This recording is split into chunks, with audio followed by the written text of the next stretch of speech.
What is good, hobby people? Welcome to the 50th hobby stream. How exciting! Thanks for joining me and sharing in this hobby camaraderie. Today, the plan is to highlight a little bit of this champion. He's partially highlighted, but you can see his legs are lacking, or I guess his feet more so.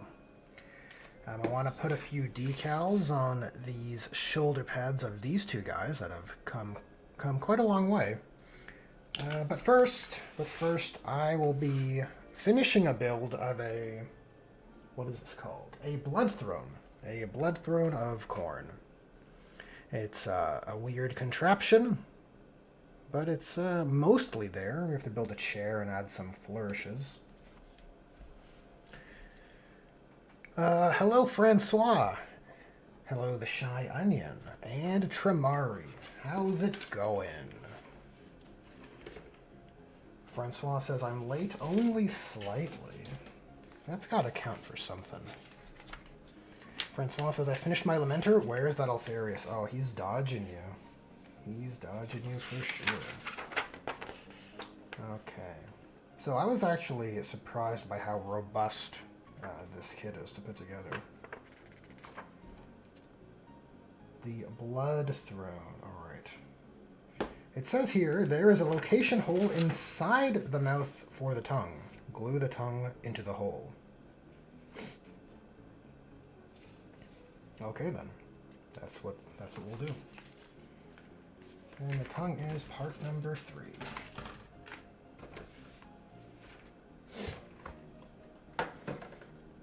I'm not under the weather, but I am feeling a little bit of those autumn allergies.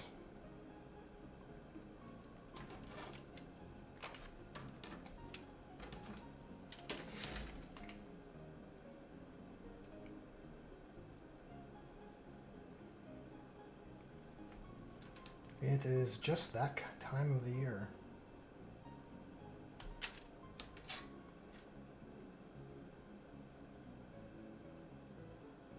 Where is this piece?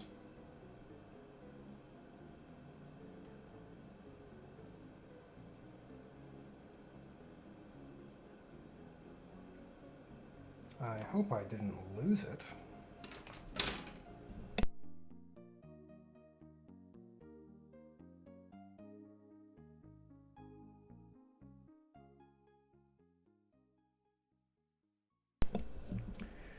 Tremari asks, are the instructions up to date? They might not be. They might not. Oh, no, they are. They are. We spoke too soon. Look. GW isn't all bad, okay? These instructions are okay.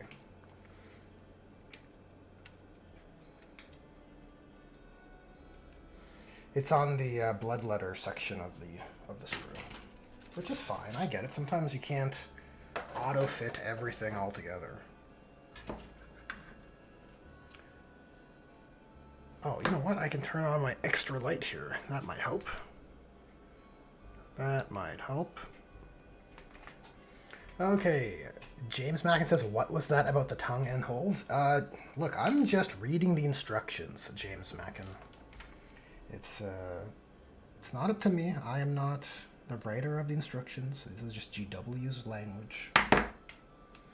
They want you to glue your tongue into the holes. Makes you think it's a Slanesh kit.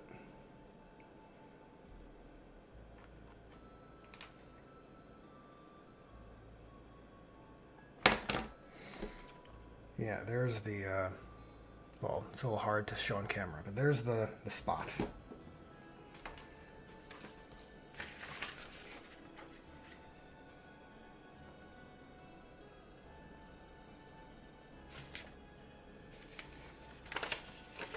Let me double check this. Hold on.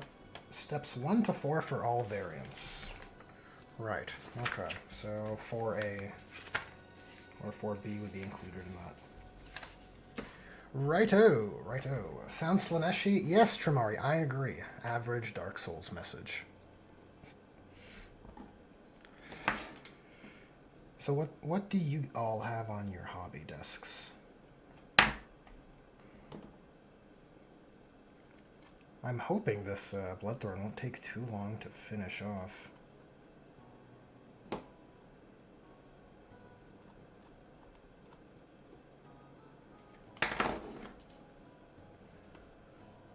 Yeah, where's the plastic cement? Okay.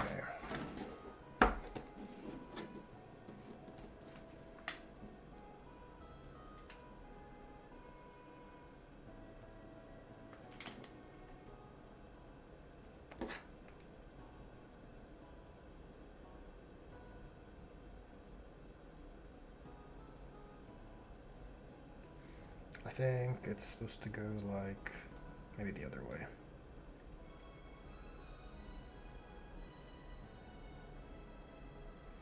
You know, I should double check. This looks kind of funny. Looks kind of weird. Let me pull up a reference on the Warhammer website. Sometimes it's easier to discern how things are supposed to go together when you can rotate the model, you know? Ah, wonderful. It appears on this stupid website I can't rotate this model. So good. Exactly what I want. Amazing. Geez, all these thumbnails are populated, but none of them generate an image. Well.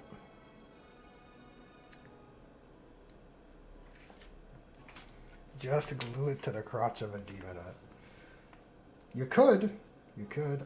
It's supposed to go... Yeah, it is supposed to go horizontally. It appears... We have a whole bunch of accessories to do after this. It appears to go like this. I'll put a bit more plastic cement on here.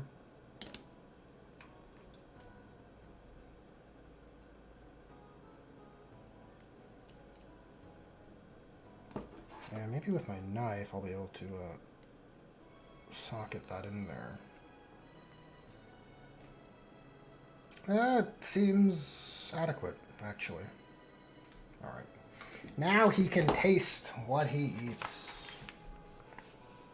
and enjoy the pleasures of life.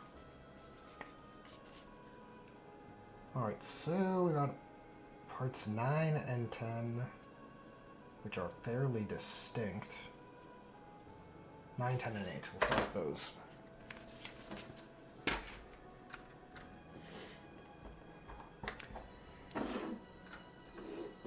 Tremari says, love to see more Space Marine chapter-themed sisters. Francois says, no female Space Marines! Exclamation mark. Yes, I'm of that same mindset. Look, you have Sisters of Battle. Sisters of Battle are really cool. Why do we need female Space Marines? Jeez. Love to see more Space Marine chapter-themed sisters. Oh, you mean chapter... Wait, you mean... Sisters of Battle themed after Space Marine chapters, Tremari? Is that... Am I understanding your intention?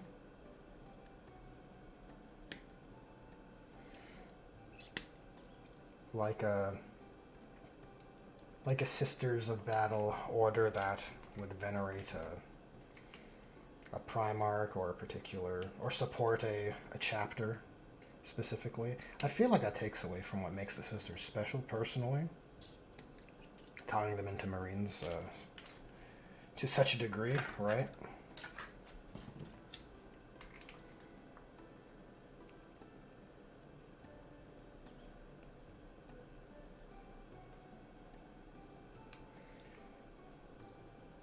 I think what we need for the Sisters of Battle is maybe more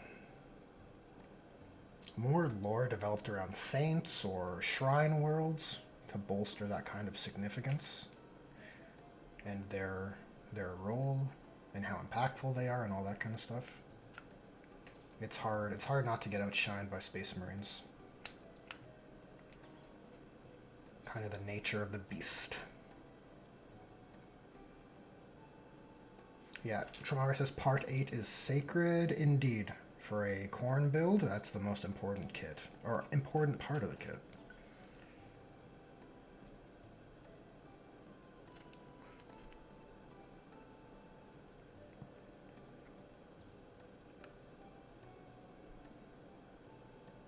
There's a whole bunch of hydraulic pieces after this, which I'm not looking forward to. Either hydraulics or like pistons.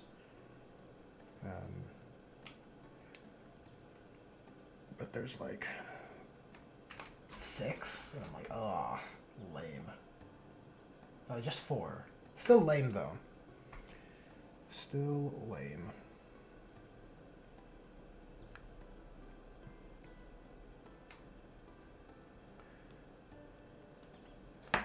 James Mackin says, we got the warrior monks, we got the warrior nuns. Yes, exactly. Francois says he means female ultramarines made from Sisters of Battle models using Sisters of Battle rules. Yeah, the Storm Pride Sisters I found have the bits you'd see on Space Wolves. It's just a fun minor order of sisters I'd imagine would originate from the Space Marine chapter homeworld.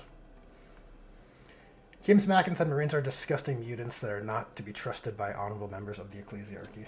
Nice. Nice. I like that.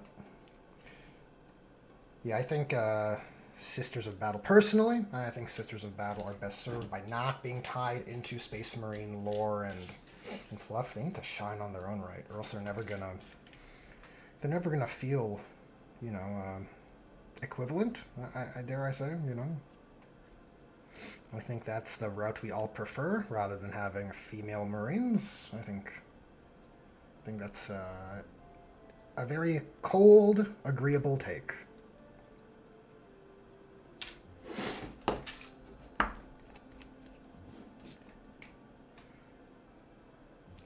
We're gonna gob this up with some plastic cement. Should be sufficient.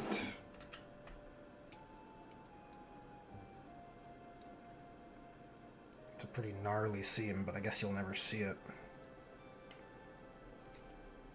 Yeah, and from this top view, side view, all looks good. Nice. And these pieces go hereabouts, right? Yeah. And that covers up my gnarly blemish on this side, where I basically thumbprinted myself into the model.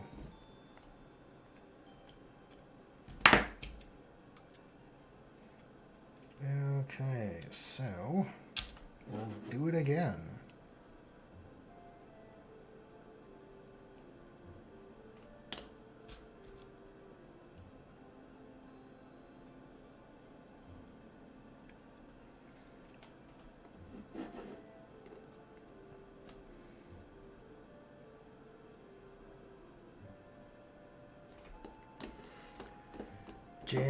Tramari says, fair enough. Just thought the models looked cool with the fur pelts and runestones. Yeah, Tramari, like in that regard of just a cool what if side project. Yeah, it's a fun thing you can do. I like it in that framing. I think it's fine, right? You know, I always like to make the joke like, oh, what an interesting gene seed flaw those Marines have, right? You know, on that note, one of the I don't know if this is too spicy of a take, but I feel like maybe the only place where you could get away with female Marines is in the Emperor's Children. But I feel like doing that would not be well received. Might upset some people, but I feel like that's where it is most apt. I recall seeing an old Slaanesh Marine artwork with a boob. You know, in the Slaanesh Demon's Way, right? I think he just had one boob, though.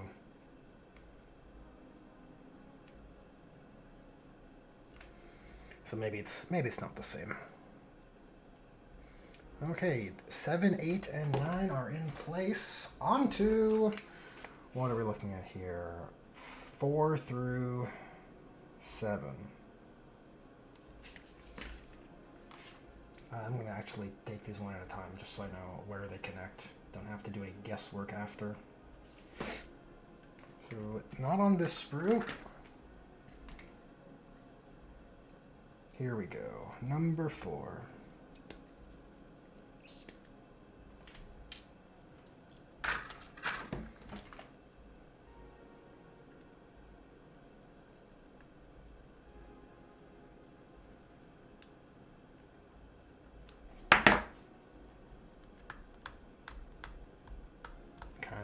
quick and dirty mold line, remove these pieces. I'm not putting too much care. But you know, these are industrial pieces. If they're a little worn, it's not too bad, right?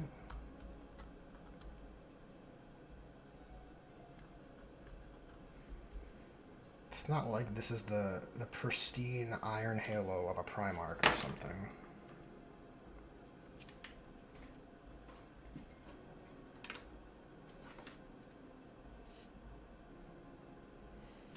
Alright, so part 4 connects, I believe, here. Like, from here, yeah, through those pieces.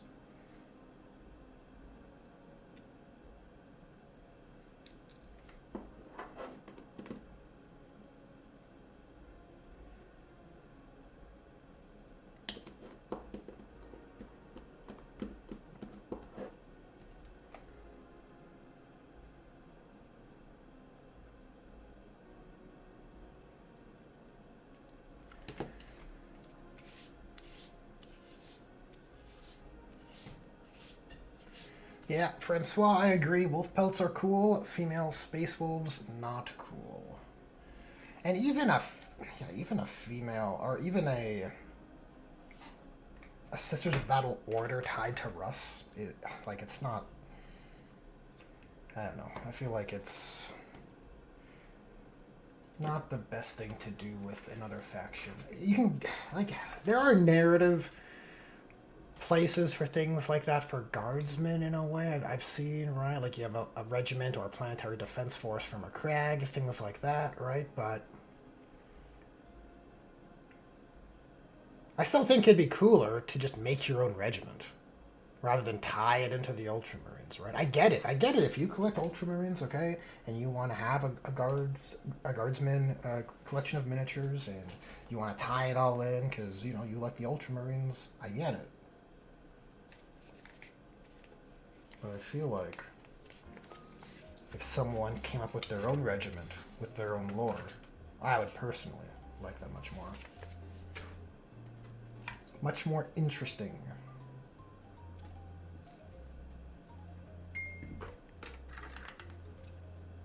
Alright, part 6, I'm assuming, goes on the opposite side of that.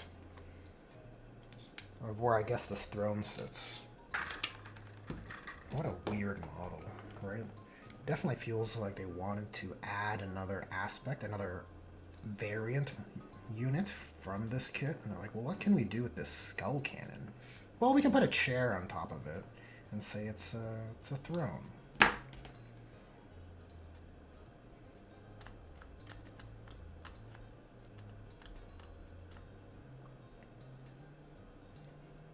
Doesn't feel all that natural, you know? The way you get a Predator to a Vindicator. Well, I guess those are different kits. Not the best example. But same base sprue, right? Same principle. He just chose, GW just chose to part out the products separately.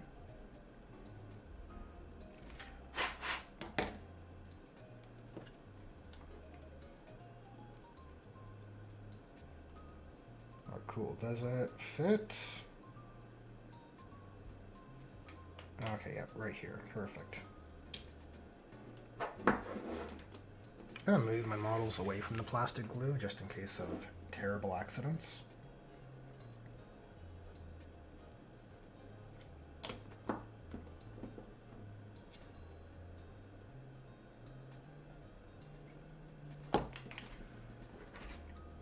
You never know. Okay, then we have 5 and 7, which aren't too bad. They're just knobs, actually. Knobs, not the orc kind of knob.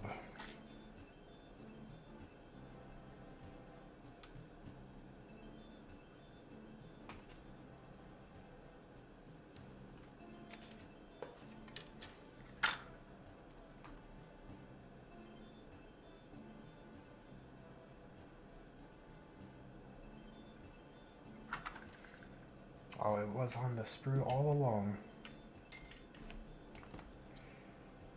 It was here all along.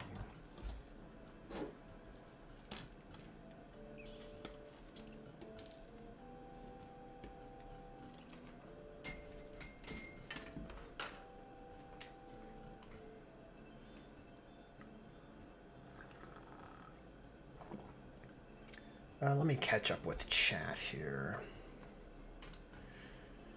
Tremari says, half and half is Slash design, I think. Best of both genders. Yep, I think that's... You see it on Demonettes, you see it on Keepers of Secrets.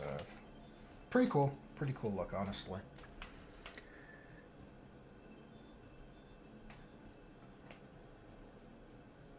Tremari says, yeah, she's the only Sisters of Battle that we know of that fell to Chaos.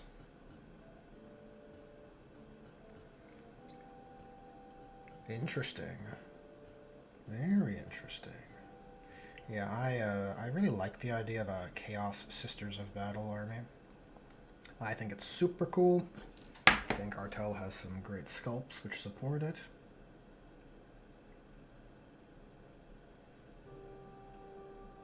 Oh god. And I think it's a nice way to give your Sisters of Battle army a unique spin.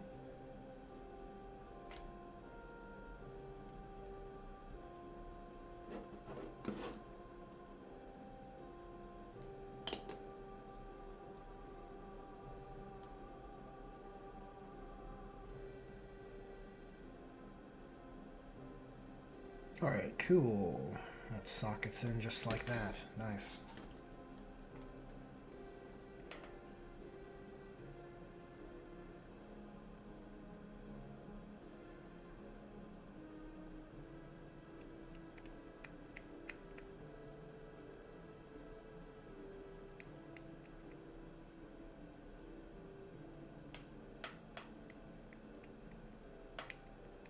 The tiniest of pieces to clean mold lines off of.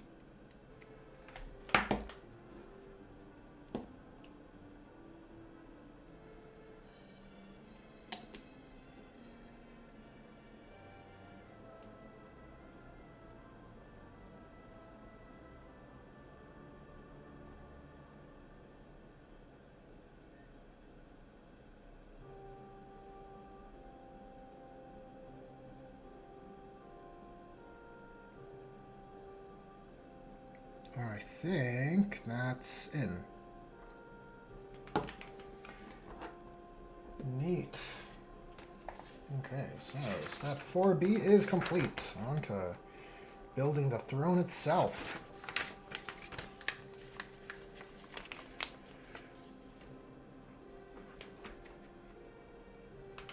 Tremari says, I still think that custom demonic favor system for word bearers makes sense. I think so too. I've kind of gotten a little sidetracked with the word bearers homebrew. I have something in the works that's different than what I shared in the video, but I think still speaks to those themes, but in a perhaps a more tasteful way, I would say. But I've become distracted because of this this event I'm going to that I'm painting the salamanders for, or the firekeepers for.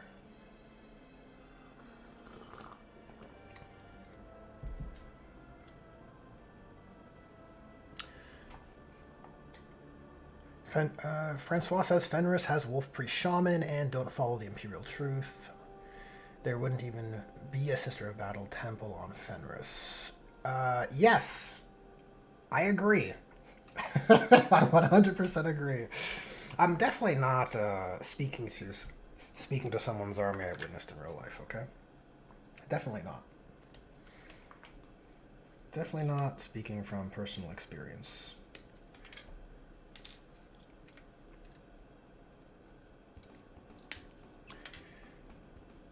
Francois says, I think Gilliman is also anti-Imperial Truth.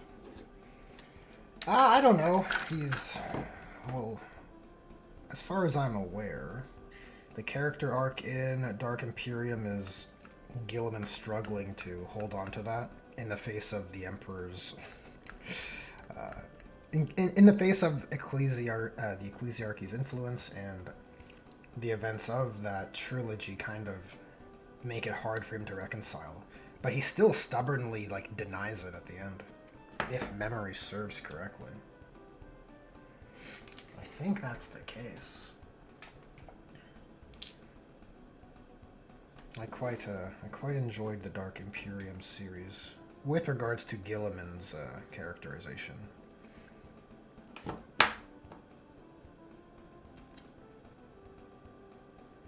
I thought it was very interesting.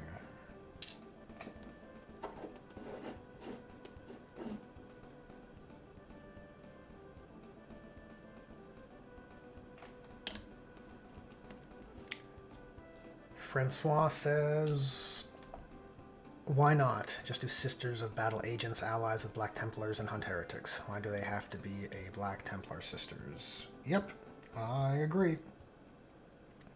I agree. Chromatic Luna, welcome. Was the Marine on the thumbnail a salamander? The Marine on the thumbnail is from my personal successor chapter of the salamanders, the Firekeepers. Here he is. Probably we'll get to some edge highlighting later into the stream. That's the hope anyways. I don't, like, look, this thing looks like it's nearly completed. What, you need a chair? Oh, but you know what? There's 3 infantry models that gotta get attached to it. Jeez. We'll try and hustle here. Okay. And we're looking for piece 49.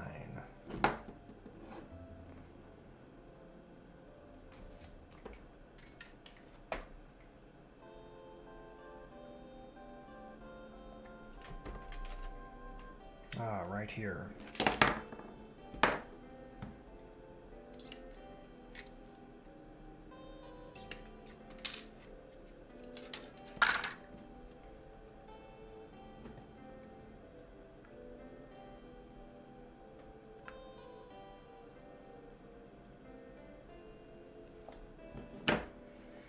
And it attaches like this, I think.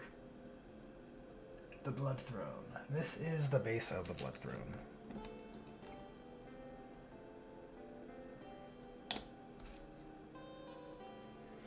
One Wave Orc. Welcome to the stream. You say you love the sword. Ah, thank you. Very much appreciated. I think it was a conversion. Yeah, I'd say. Look, enough effort went to that. I think it counts as a conversion. It is upgraded from Kit Bash status to conversion status. Tramari says, oh, Nikki G, welcome to the chat. Tramari says, do you think the warp could be a narrative for the internet? There's a video essay explaining the rationale behind it. I mean, I don't know. I think it's more like the Jungian collective unconscious? Unconscious? I might be butchering the term there, but I think it's more akin to that personally. These heralds feel a lot bigger than the normal blood letters from memory anyways. Well, look at that torso. I guess it's a herald, so it makes sense.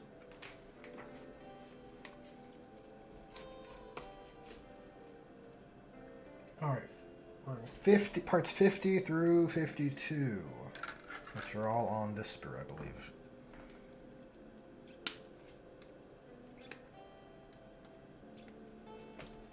It's actually a pretty cool bit if you are building the skull cannon option. This is like a really neat little throne here. You could put it on a knight, or put it on an objective marker, or a terrain piece, a diorama, a display board. It would look wicked. And I think these cannons actually would look amazing, like modeled into a Hellbrute or a Leviathan Dreadnought, or anything you wanted to make more Demon Engine-esque. They look picture perfect, man. Pretty versatile kit, at least as far as bits go.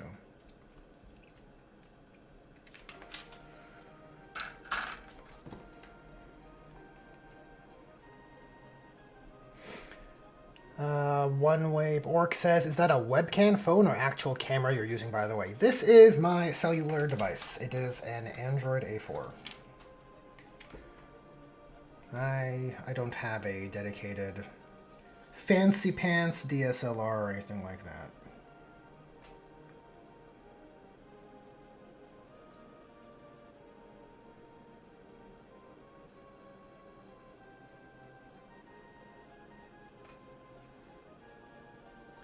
Your mother. Oh my goodness, my mother has entered the chat. Can we agree Sanguinius was the most powerful Primarch? That's the shtick, right? He was the best of us, right? Every Primarch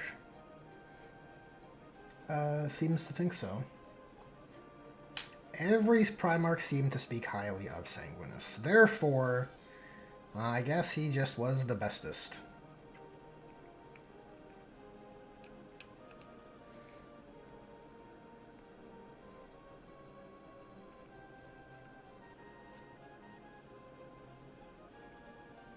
He kind of has a lot going for him in that sense, right? He has flight. He's got precognition. Just those two alone give you a huge advantage in life, in his duties. So how does this attach? Like this? No, like how does this attach? Okay, it's like this. No, like this.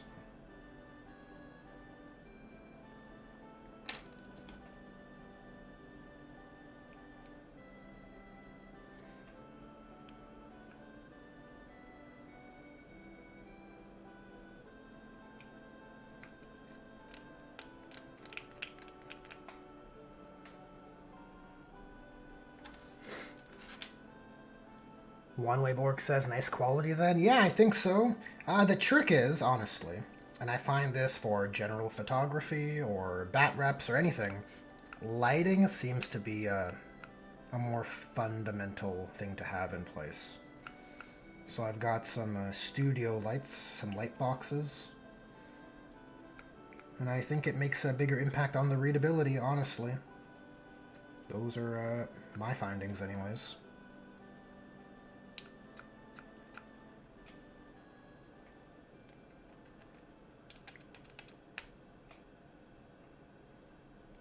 Your mother says Lion and Vulcan are my 2 and 3 choices. Yeah, Lion is an expert duelist. I think he's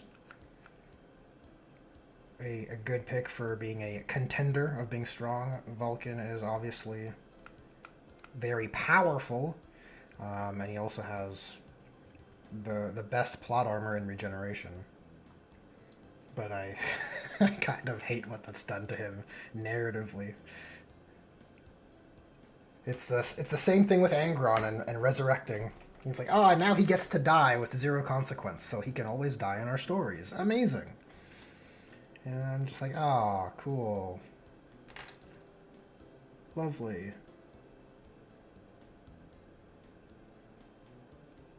Okay, I think this piece is sufficiently cleaned up and can be attached to the throne.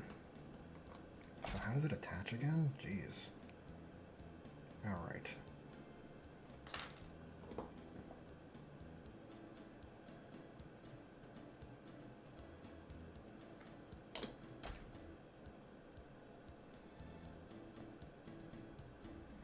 Cool. Look, we're making a chair. This is exciting. This is definitely an exciting thing to to stream. Look, it's a fancy chair, though.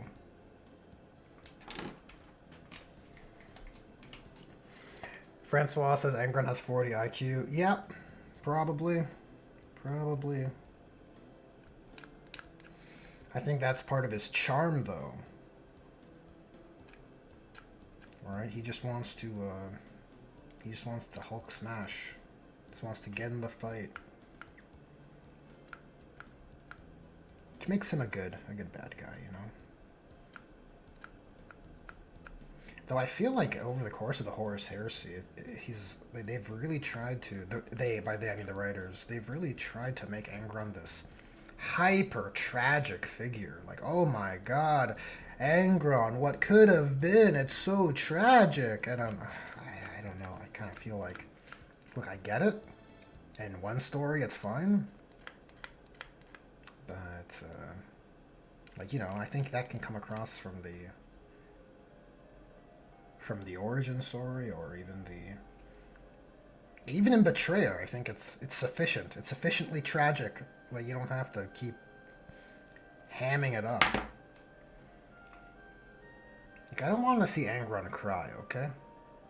I don't know if that's too spicy of a take. So if this arm is attached to the chair, can I insert? No, I think I have to insert first. Yep. Well, good thing I checked.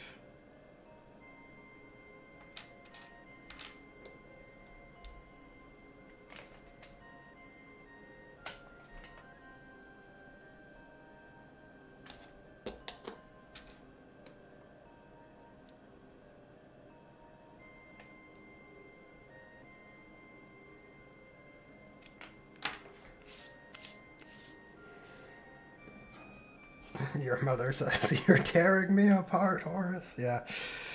Yeah. I don't want that.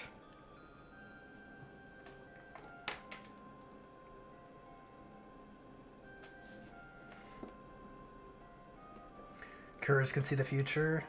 That's why he didn't care about Sanguinius. Yes. Yes, that is also true. And why I think they foil each other rather well.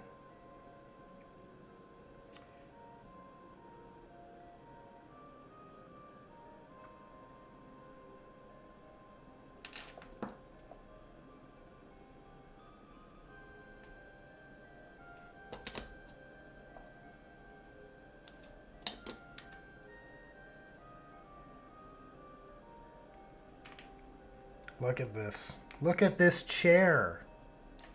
Amazing.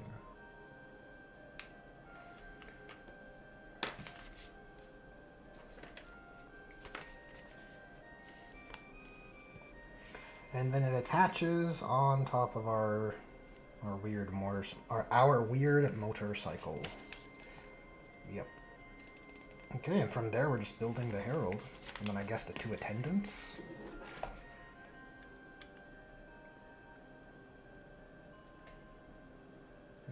Something kind of like this. We'll give that a minute to dry before I press it into the model too hard and it explodes into its component parts.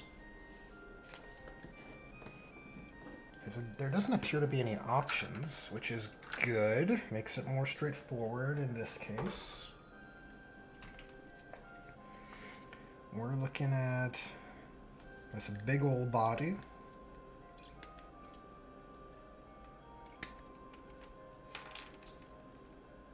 Piece number 64. I guess that's his spine back. His spiky spine. 60 and 61. Okay, I'll be a bit more careful with cleaning up his headpiece at least.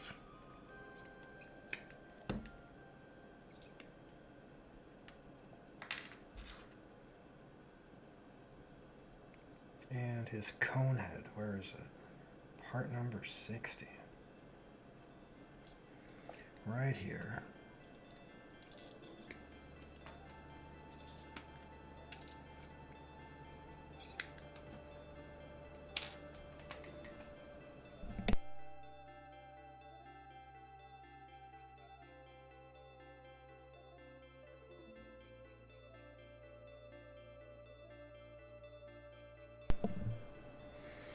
Yes, I believe Francois is correct.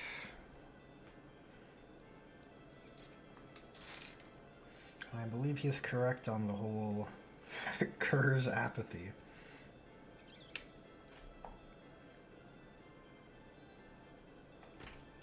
We're at piece 63, which is, yeah, it's this piece.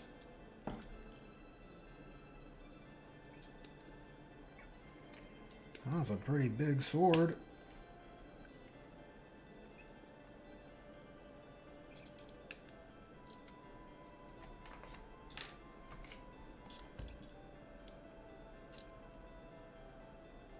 65 and 66, the thigh plates.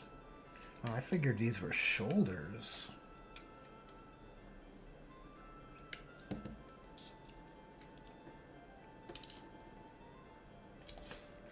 That is 66, which is on the right side.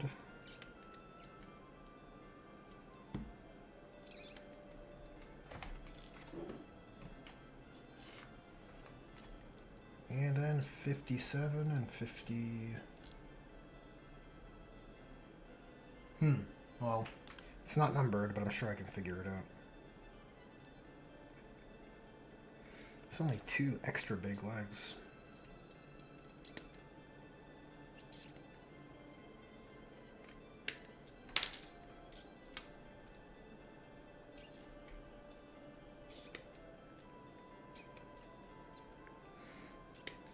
Oh, these allergies are killing me. I feel like I have to sneeze, but then I don't, you know? It's a little annoying.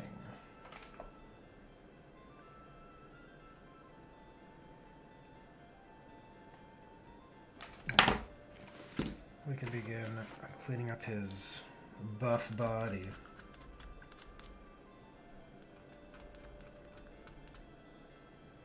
You know, not as buff as a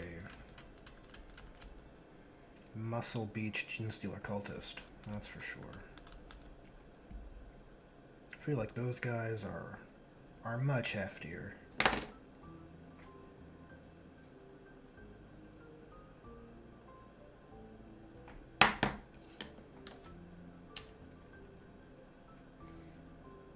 How does this attach?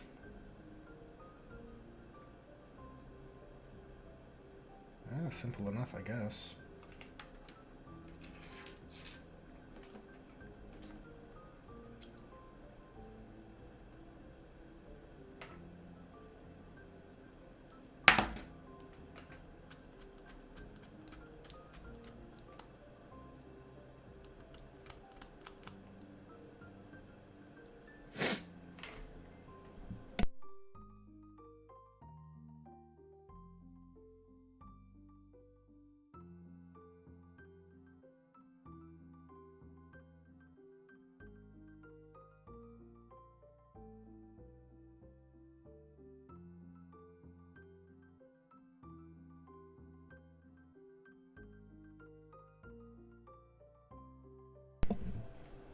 I'm back. I had to release the demon from within me.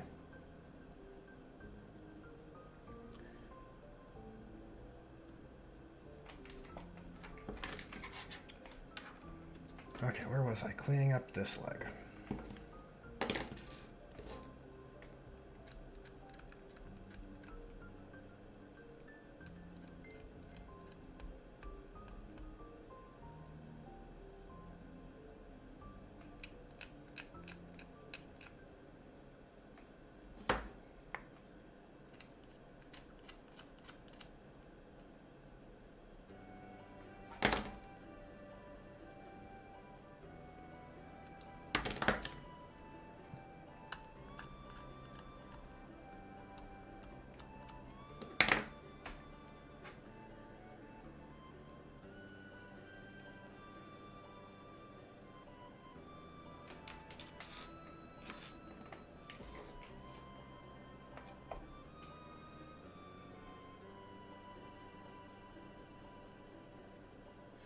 You don't have a doggo to blame it on?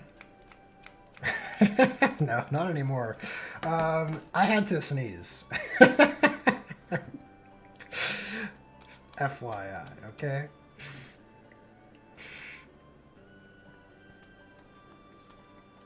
These fall allergies are... Yeah, some days they come at you and some days it's like not an issue. It's a mystery, much like the warp.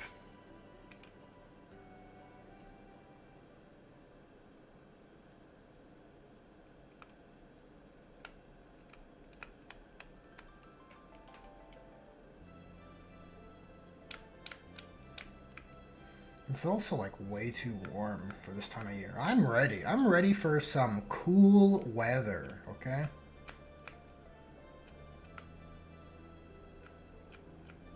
can't wait. Alright, let's assemble these legs.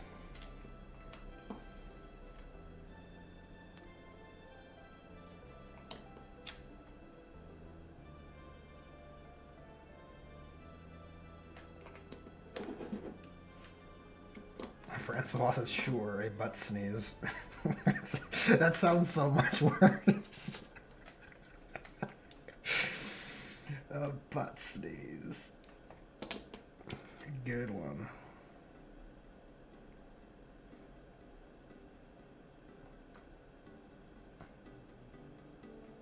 Look at this guy's pose. He looks like it's a Spider-Man type pose.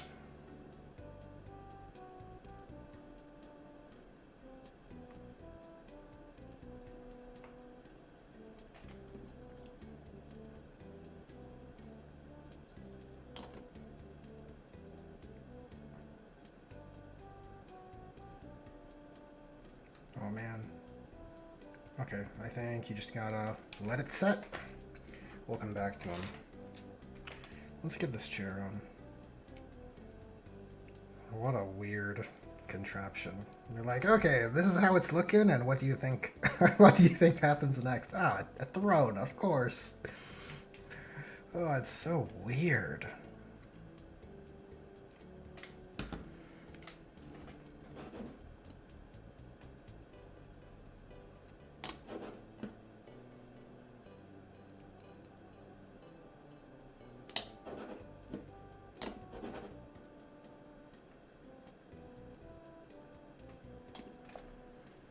That should sufficiently hold the throne in place.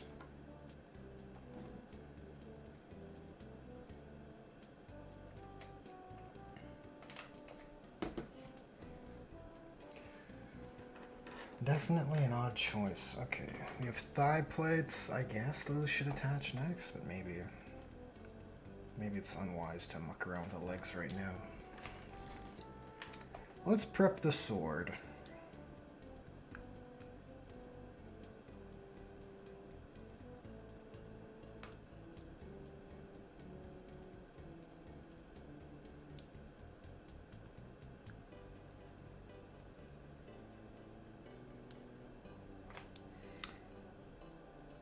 So new kill team is out now, right? Anyone in chat pick up the new starter set? Or are we still waiting on pre-order? You know, if it's just the way of things, right? Like I don't keep tabs on release dates unless it's something I'm personally picking up.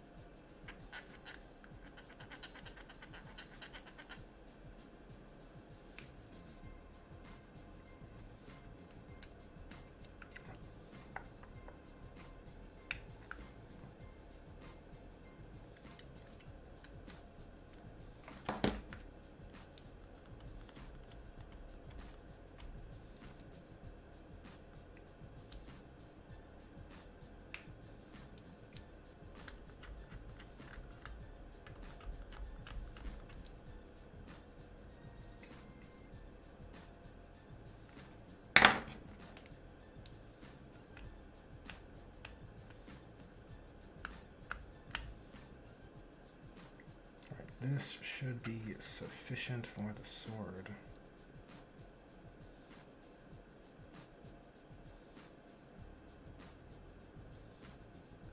Yep.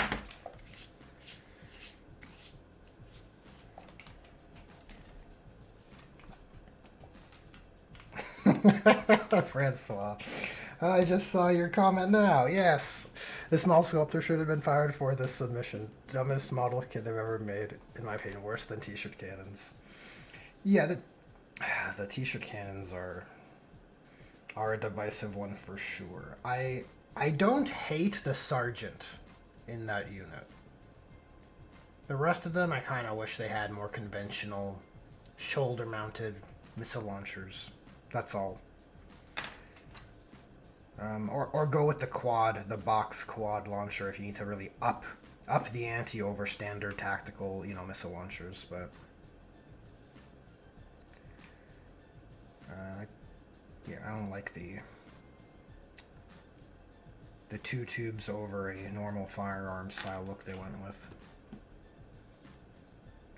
And then to call it like super crack and super frag, it just seems so cringe to me. I'm like, oh yeah, just so you're not confused, these ones are better.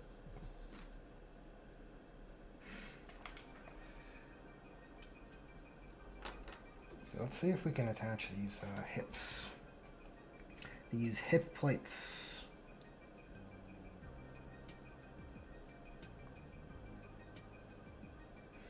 Yeah, I don't hate the skull cannon. I think it works a bit better. I don't love that there are attendants on either of them. I like the cannon model itself. I think it looks like a really awesome demon engine type weapon.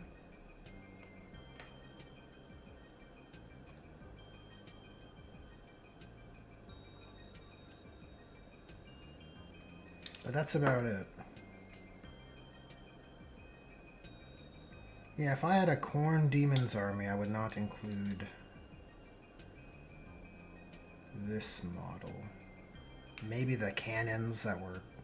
Maybe you want the cannon model, but I don't know, you gotta do some kit bashing or converting, I feel.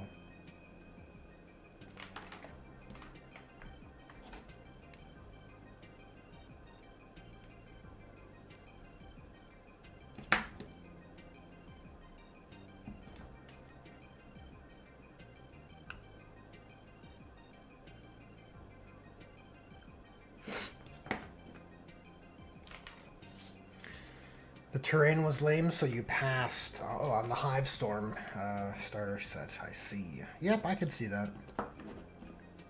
The previous two edition starter boxes had pretty awesome terrain. It was orc terrain in the last starter set, right?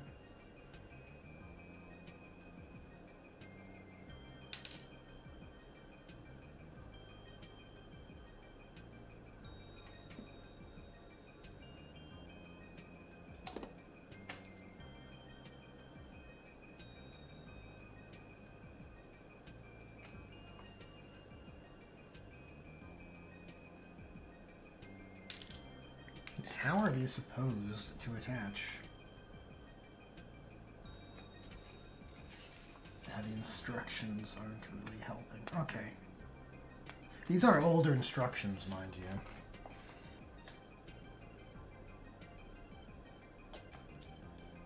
So they want it to go right on top, so I guess it just sits like this. Kind of ugly, honestly.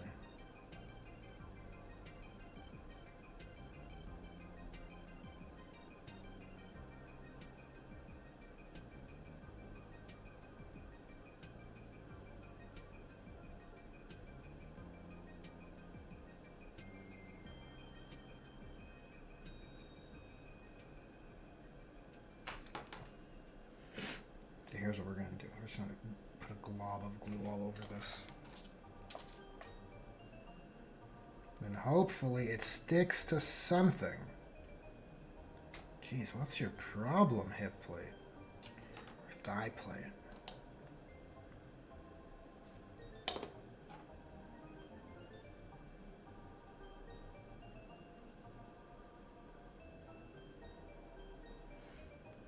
Definitely a weird look.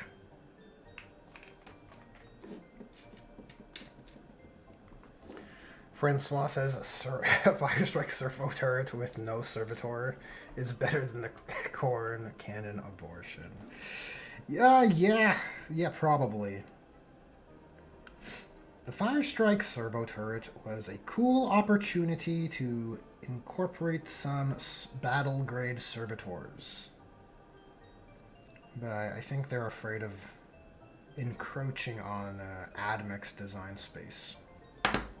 So they hook up a Tech Marine with a tube going from his helmet's eye lens to the gun. It's very, very weird.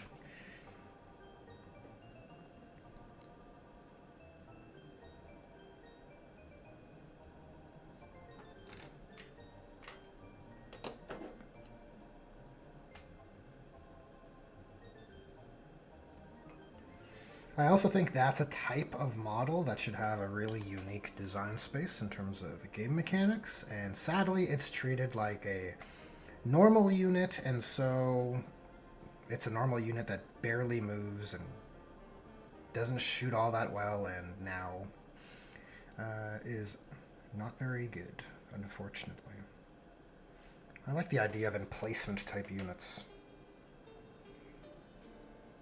that can really area denial or, give the threat of Overwatch. It's a cool idea. I just think it's failed to be capitalized on.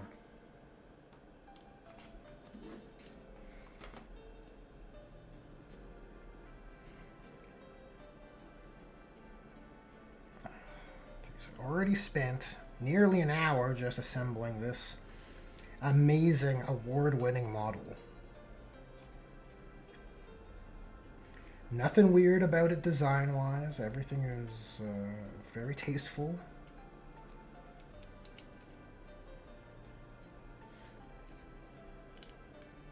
No odd design choices.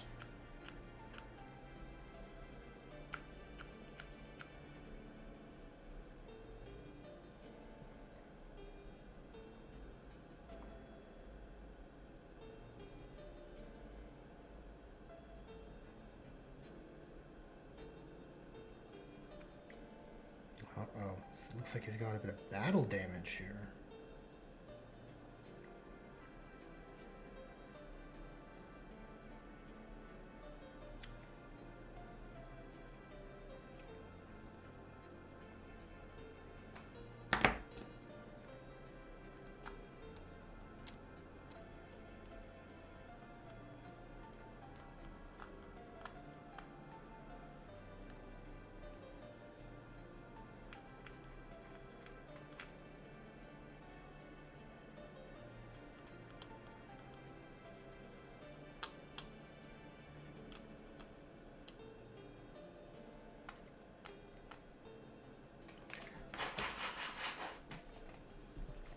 Yeah, servo turret does Overwatch on a 4+, not good enough for 75 points. Yeah, not good enough for a unit that can barely move. And if the servo turret had an ability like the Dire Avengers, where it could, like Osserman, where they could fire Overwatch in addition for free, I think now you got something interesting, like a cool utility piece for something that can't move at all in a game that's where movement is everything.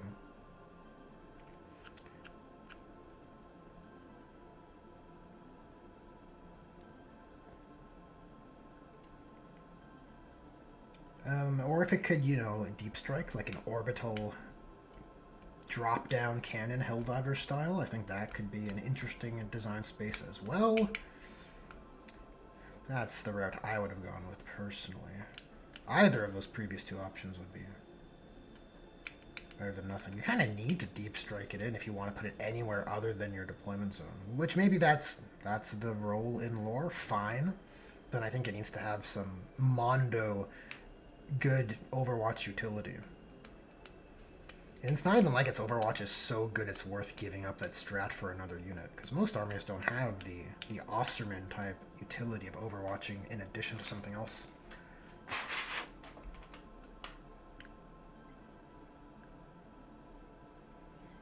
Yeah, you also want to make those kinds of units like synergize with the detachments of those chapters, like the Fire Strike servo turret should feel at home in the Imperial Fist detachment.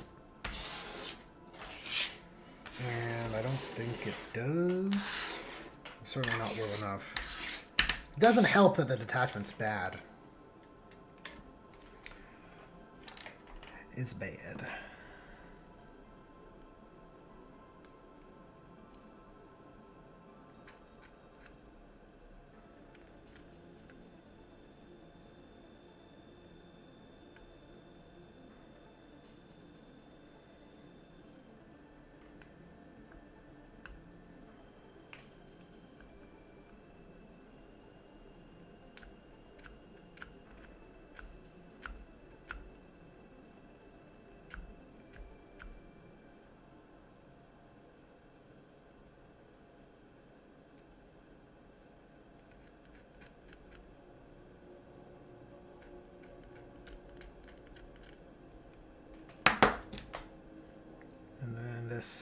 Inserts. Yeah, this is like some alien shit for sure. Gross. Okay. Let's affix the faceplate.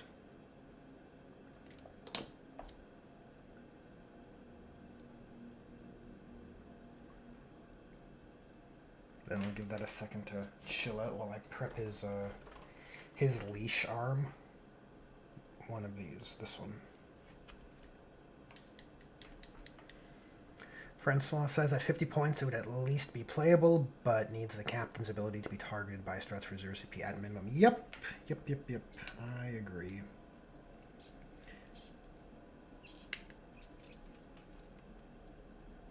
Yeah, it's Overwatch is not that good to give up Overwatch elsewhere. When Overwatch can deny your opponent from nuking your stuff with, you know, Land Raider Redeemers, for instance, you're not going to use your...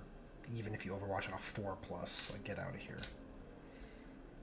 It fails to capitalize on the core rules layer.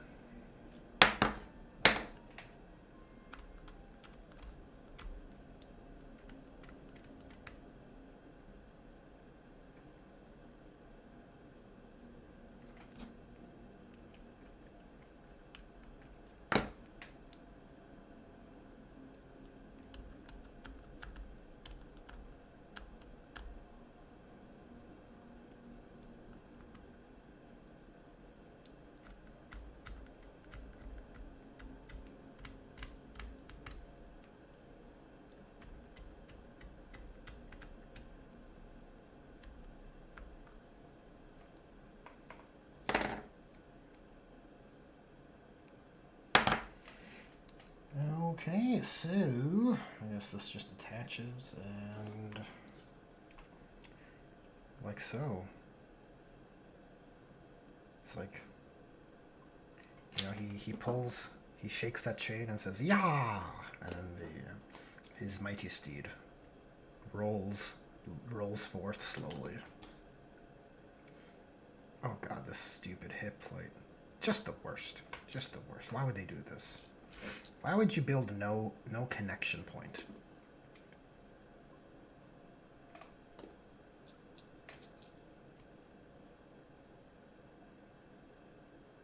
Just terrible.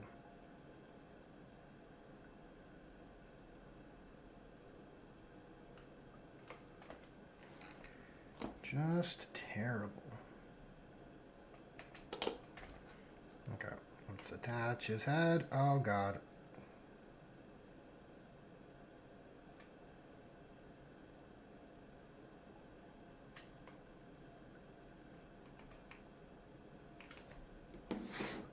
And his foot goes in the throne, and oh, this is completely borked. We're gonna have to wait. I won't blame the model for that one. Okay, what remains? What remains? Steps 7 are just the attendants, and then I think we're done. Wowee.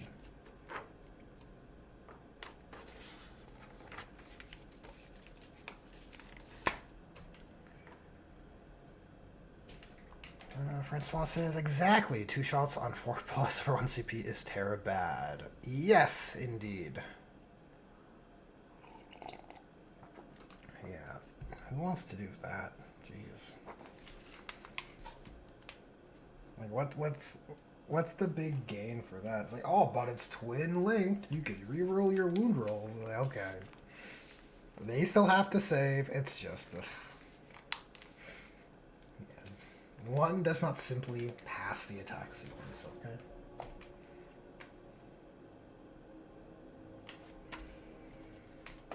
Okay, let's get the parts for this first attendant.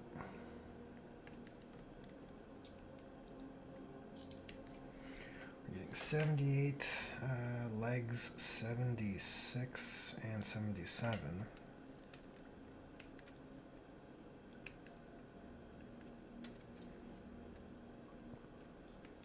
Man, so much for highlighting the champion.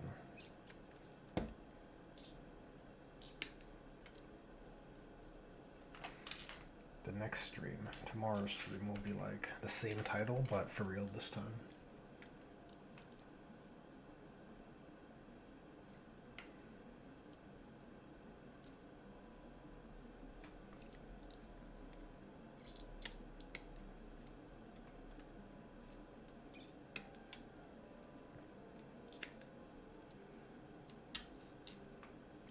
83 and 82.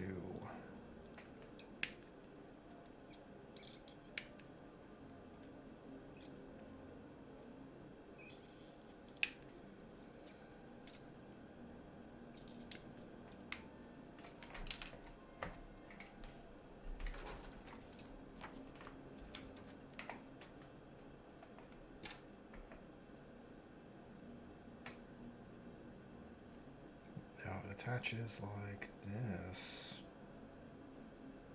Oh, he's gonna swing at you, see? And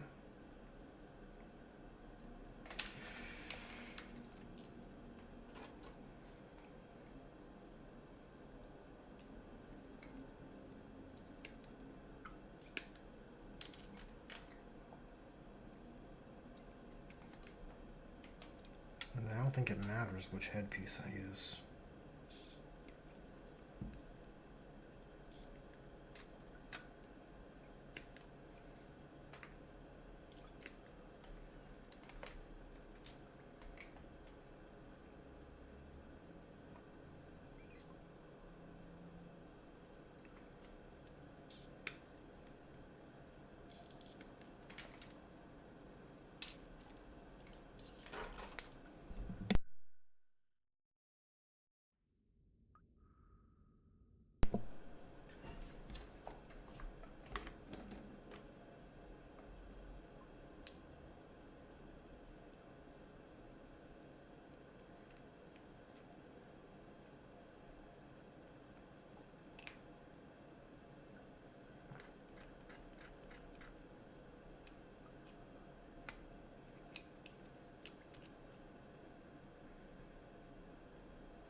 Well, I can tell you this is certainly not my favorite kit to build.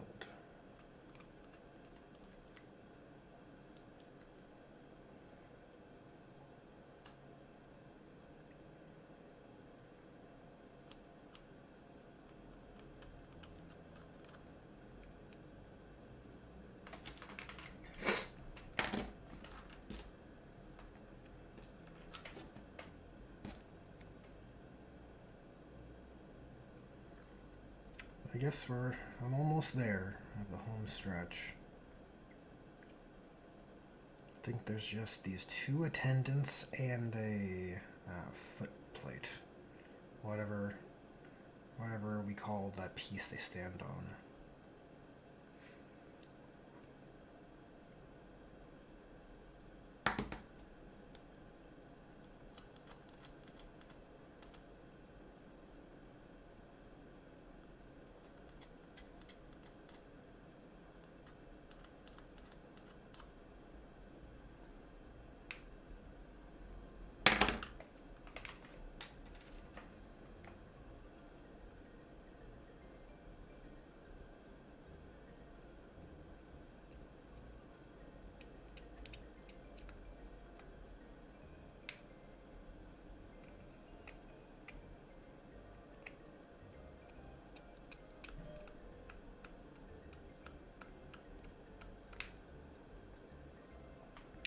I played another game with the Firekeepers yesterday against my buddy Army again, using the Salamanders, the Firestorm Assault Force Detachment. There's quite a few stratagems. Maybe not quite a few. Well, you know what? It's quite a few, because I feel like there's two stratagems that are just not... I just can't see myself ever using. And when you only have 6 stratagems in a detachment, right? Because, you know, they solved the bloat problem. Too many stratagems before, right? When you only have 2 stratagems that aren't... Or when you have 2 out of 6 that aren't useful, honestly. I'm just kind of beside myself, like, okay, cool. Like, I feel like I'm playing with a worse deck, so to speak. And I think that's certainly the case with the Firestorm Assault Force. It's a very particular detachment. The stratagem to disembark and get +1 to hit is painful. And meanwhile, my buddy Army's playing his. I'll also like say, just for context, his list is a bit more, well, certainly more min-maxed than mine is. A bit meaner, you could say. But that being said, playing a meaner list with Gladius Assault Strike Force, or whatever. Gladius Strike Force, you know, his list is just really powerful, and it's, or not his list, the Gladius Strike Force is so flexible. I've always said it's the best, right? But it affords you the means to pump up your melee performance as you need, or your shooting performance as you need. And in contrast, the Firestorm Assault Force, it gives you shooting benefits all the time, and most of your stratagems are shooting oriented as well, as it relates to efficiency boosters. But they're just worse than what Gladius can provide to you. Right? Like I'm over here looking at my disembark and get +1 to hit in the shooting phase stratagem, whereas Gladius Strike Force is providing you with the means to increase your AP and deny the enemy cover. And you can kind of use it repeatedly if you want to pump up, well, if you want to spend the CP, which, yeah, of course, why wouldn't you? Right? We're talking about boosting your shooting output. It's a weird area. It's kind of surprising that the Firestorm Assault Force has no conditional AP modifiers or AP boosters, right? You'd think, oh, disembark and shoot at a target on the turn you disembarked, +1 AP. It's like, no, you get +1 to hit. And it's a bit weird because, like, what if you're trying to use flamers? Like it doesn't help at all. It's kind of stupid. Dare I say, stupid.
Francois says, too many choices for Wokehammer. Remember, Wokehammer is for everyone. That includes 85 IQ. Yeah, it's, I don't know. I know we don't see eye to eye on the rules choices being, I don't think they're purely made for inclusivity. I think the rules writers want to satisfy a competitive gaming system, because that's what they modify and change rules for, and they want to make their lives easier, so they relegated to simplify things as much as possible.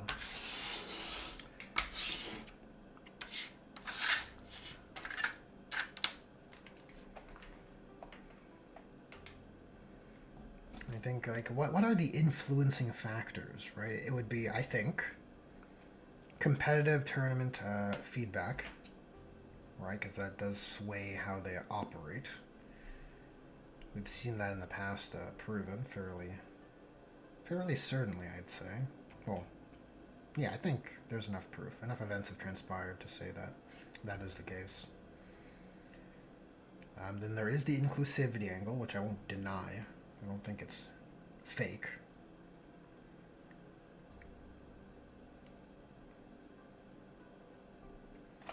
even. I think it's the selling of product or for maximum profit angle or influenced, we could say. Right, like this idea that let's not provide players options because we only want them to buy the kit and not buy third-party pieces unless it's on an upgrade sprue we sell for Black Templars, right?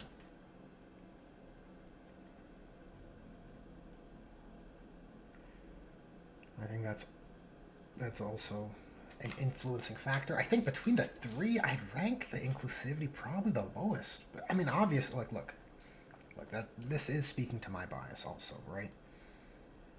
But I think the competitive, the needing to appeal to a competitive gaming environment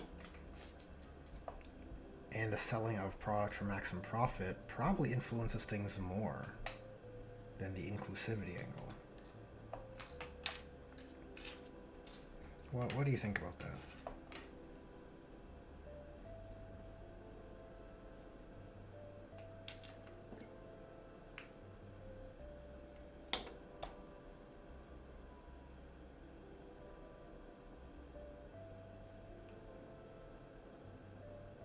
All right, we'll give that a minute to solidify. Clean up the next one.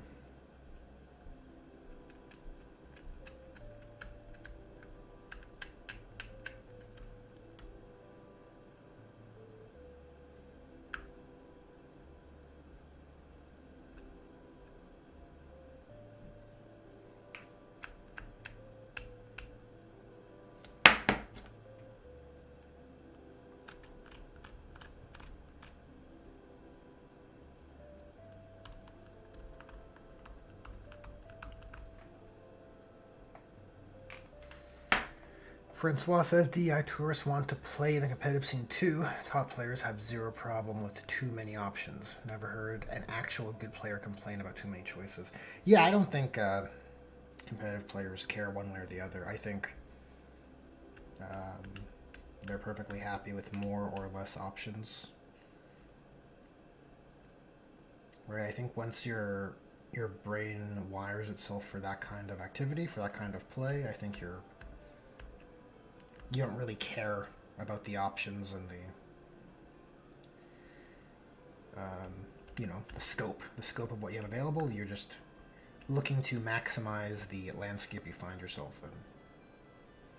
Right, this is why I kind of, well, I'm of the mindset the rules should be written for maximizing a narrative or thematic play, because I don't think competitive players would care either way, insofar as like the competitive environment. I think it's a wash, right? Like it's the competitive environment builds itself and wraps itself around whatever the options happen to be.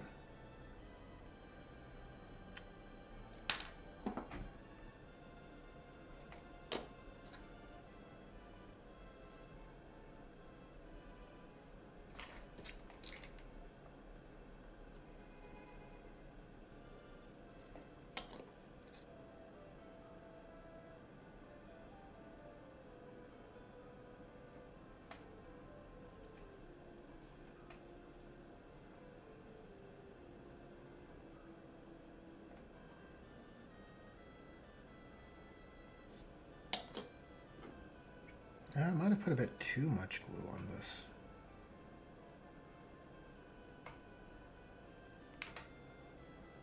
I think we're okay.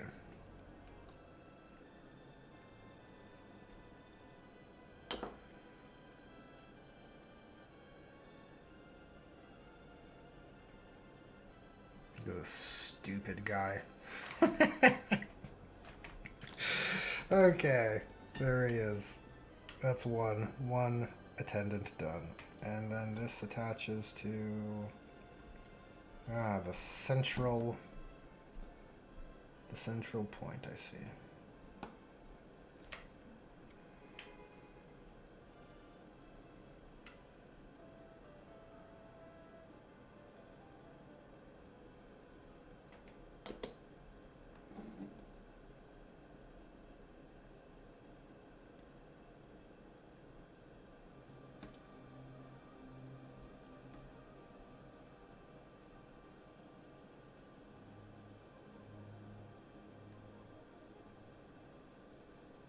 Alright, look at him in all his glory. Isn't he just so cool? Just the coolest Herald of Corn you've ever seen.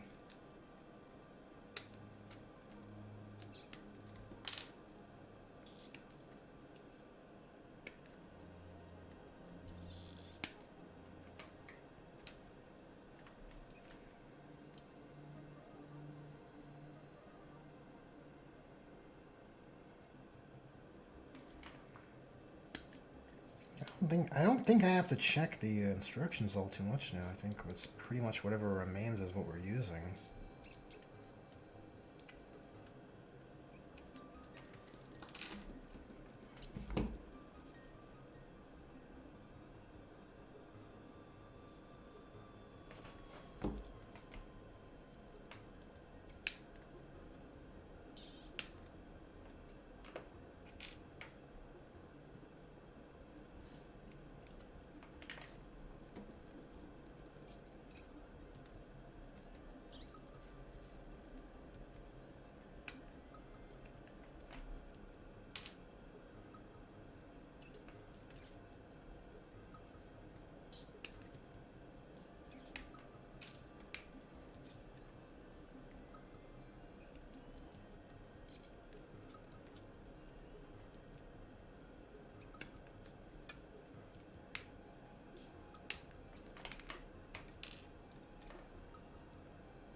So many pieces here.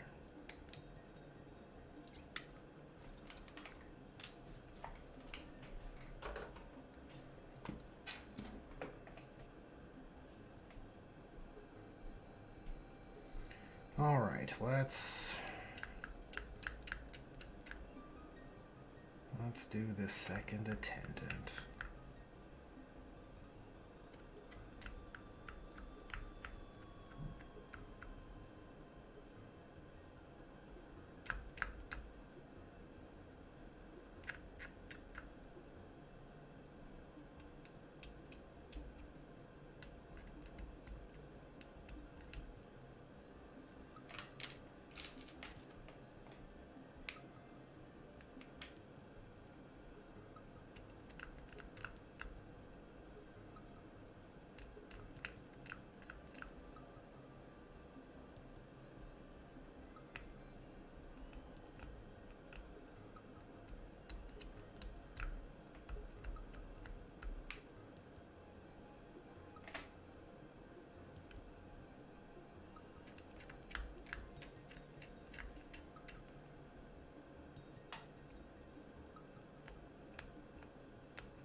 James Mackin. I see your comment. Just give me 1 second. I'll give it a look-see.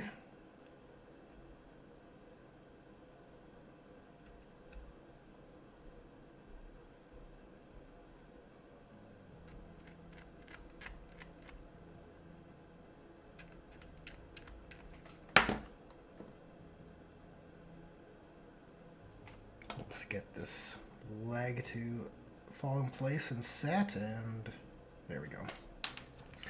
Alright, James Mackin says, I had a maddening convo where the claim toned down units like the new 3-man Sanguinary Guard was better because it's easier for newbies. Gold with a wash and dry brush will cover most of it for newbies. Yeah, that's lame. That's super lame. Like,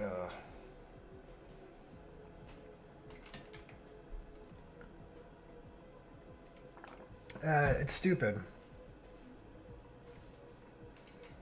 It's like I said at the time, I think a whole video could be made on how bad the design choices are on the Sanguinary Guard. Feels a bit weird. I don't know. I don't identify as a Blood Angels player. But I feel like all the claims I'd be making would be objective anyways. It's like, yeah, Blood Angels should be very regal and detailed, with lots of accessories for denoting their heraldry and venerating their artistry, their Renaissance style artistry, right? Yeah, new Sanguinary Guard feel like we have a Sanguinary Guard at home.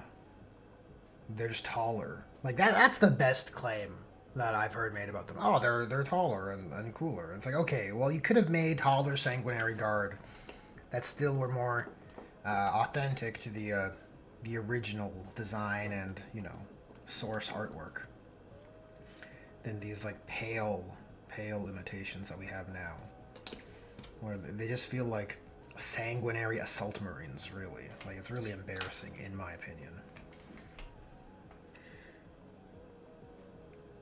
It's like Sanguinary Guard are like a big fucking deal. Like, I feel like if I was a Blood Angels player, they'd probably be one of my favorite units. You know, they're the Chapter Master's Honor Guard.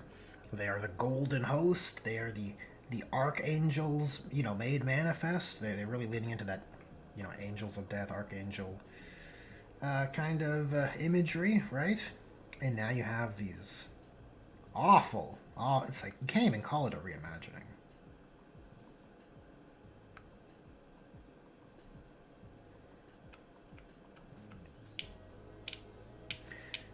Yeah, James, that that combo, or that claim rather, that you're referencing or that you've shared, certainly sounds like cope.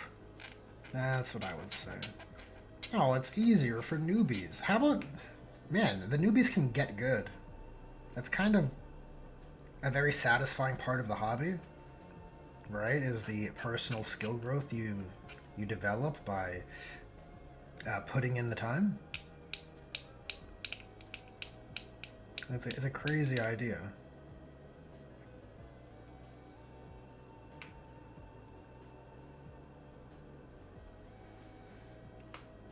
I'm more likely to think it wasn't intentional. I think it also, visually, they have the same kind of armor as that new Kodiaz, right? I'm thinking off of memory, like, you know, I'm trying to recall from memory here.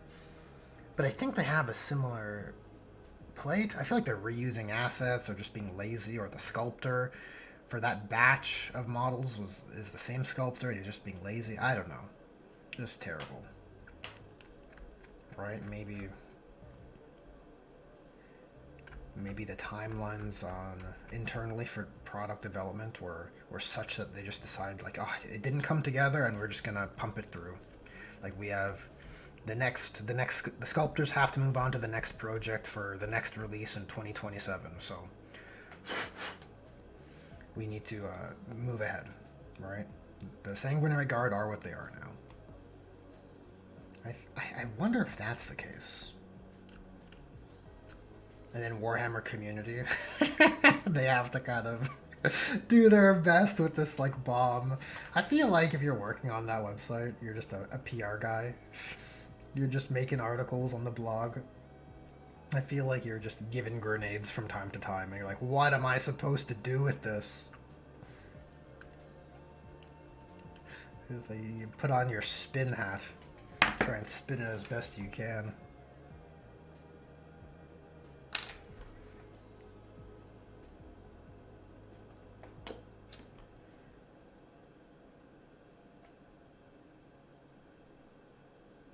These guys have really big arms, eh? Their arms go all the way down to, or their elbows go down to their hips. Crazy. Very lanky.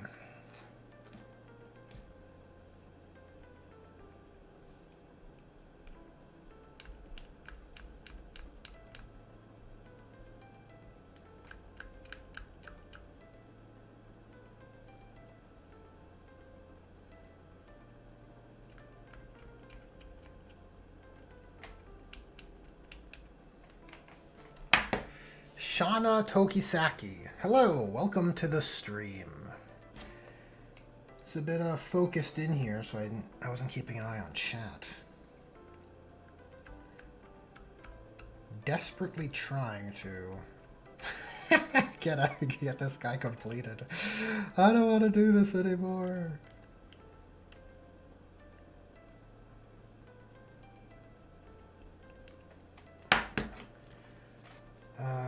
James Mackin says that's gonna be. Oh wait, hold on, let me catch up. Where were we? Francois says, lol, we have Sanguinary Guard at home. Peak conspiracy theory is that GW made them bad intentionally to get people to buy Stormcast to convert them. Boost AOS sales a bit for the price of one bad kit. I don't know. I consider myself to be fairly conspiracy-brained from time to time, but I don't know how I feel about that one.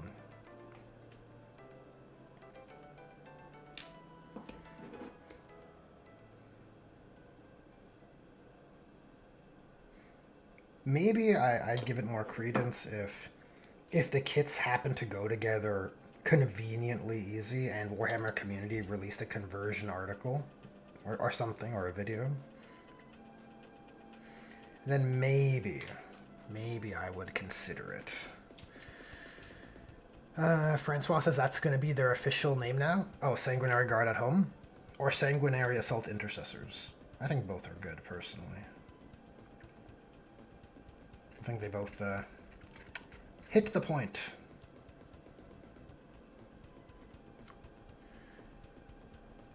James Francois says, nah, Cody has is much worse. Yeah, he is worse. I just from memory I was recalling like they had similar chest plates, and I was wondering if it was a bit of copy pasting on a production side of things. James Mackin says, when I asked why newbies would jump in with detailed elites units that aren't made for them, the response was so newbies shouldn't be allowed to use elites. It was an odd interaction. No, newbies can be allowed to use elites that are highly detailed models, and if they don't paint them well, that's fine. Like I said earlier, a satisfying element of our hobby is the skill progression one gains through engaging in the hobby itself. You know, sacrificing the detail, in air quotes, of the Sanguinary Guard just to serve that, it's a waste. A big old waste, in my opinion.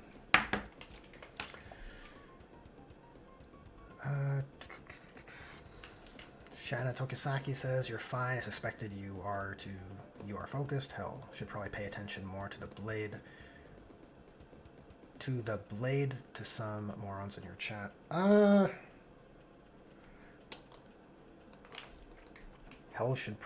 Hell should probably pay attention to more. Geez, my dyslexia today. Hell should probably pay attention more to the blade. I think I know what you mean. I think I know what you're trying to say. Yeah, you say that's a bit of a conspiracy theory? Yeah, I think so too.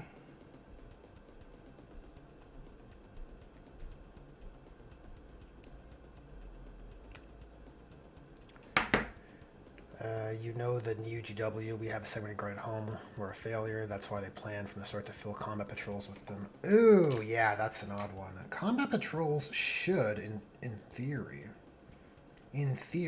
like, if they're trying to make combat patrols, then you start collecting, like, the entry point, without calling it start collecting, because they already used that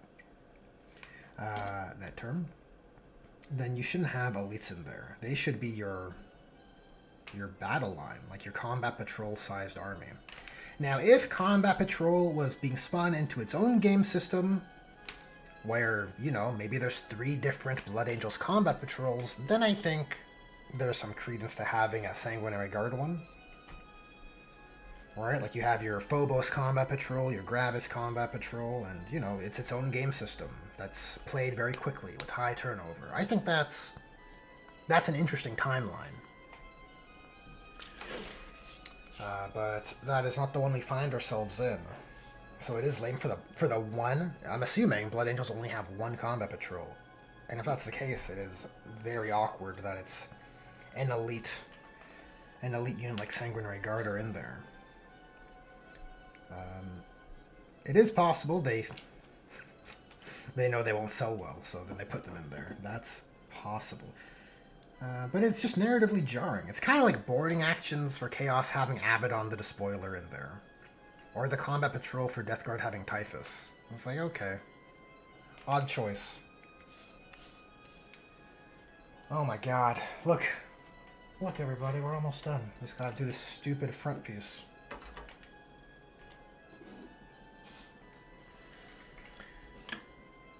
Shanna Takasaki says, generally the most simple explanation is the correct one. That's an adage I often refer to myself. They probably just thought this is what people wanted and was the cheapest to produce. I suppose so. I don't know if it's that necessarily. I think a fairly simple explanation is production ran short and they had to move on. And they didn't want to give the Sanguinary Guard any more time to correct the design fumble. They just pumped it through the pipeline. I think I can believe that more so than thinking that's what people want. I would hope GW would get that, right? I mean, they seem to know that nostalgia is something that sells product. So why would they nuke all the iconic bits from the Sanguinary Guard and in turn lose all that nostalgia, like that reimagining of that iconic unit? Like generally, you know, when we get our Primaris-sized versions of units, of existing units rather, they tend to look more like the source artwork, I think, right? Like you see that with Mephiston, you're like, oh, okay, look at new Mephiston. They base his pose off the old artwork from the old codex, and it looks just like him now with all our new resolution of detail with modern technology. Just an odd choice. For like, I don't know, the Sanguinary Guard really threw me for a loop. If I was a Blood Angels guy, I would have probably been super pissed, super pissed, and made a video, a ranty video on it.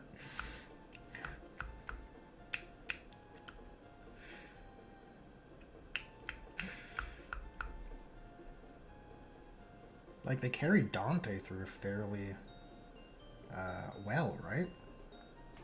Feels like different sculptors, different design teams, or different art directors. Does not feel like one, like they're in line with each other.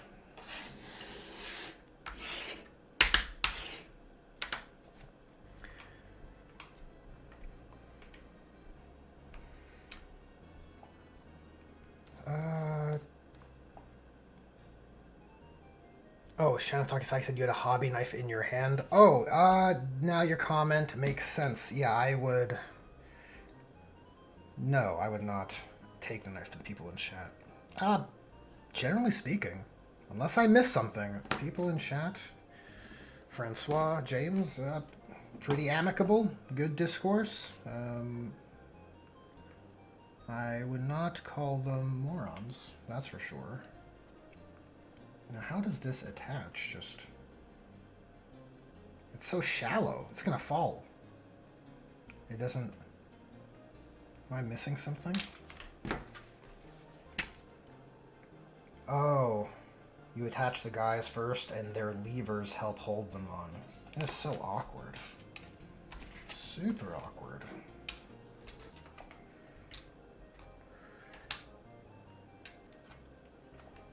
James Mackin said GW needed to push their Poxwalkers and Zangors, it seems. Yeah, probably. Zangors.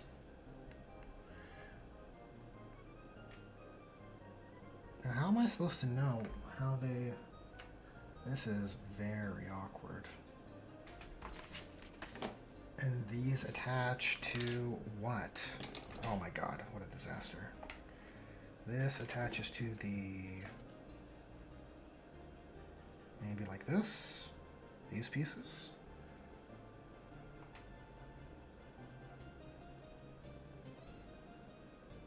I think that might be the case. This is kind of like... This is super awkward to put together.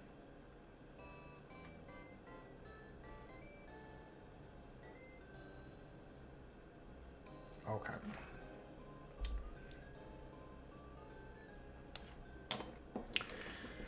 Francois says morons in chat. I would encourage... Look. I think we have to defeat our opponents with kindness. I don't think it is productive to antagonize. Right? Turn the other cheek, as they say, unless you're being repeatedly derogatory. In which case, yeah, you can ask someone to leave. We can do moderation. But I'd like to encourage a more civilized chat, right? A more civilized culture of hobbying and hanging, if we can help it, guys.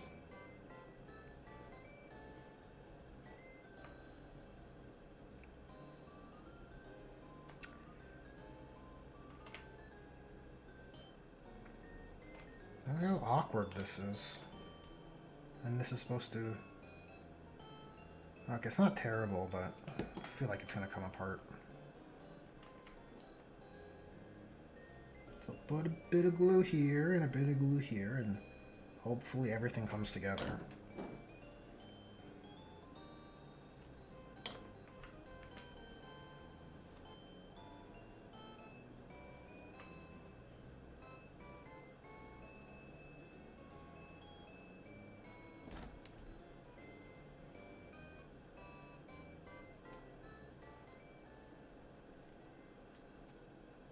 Like, how? How am I supposed to...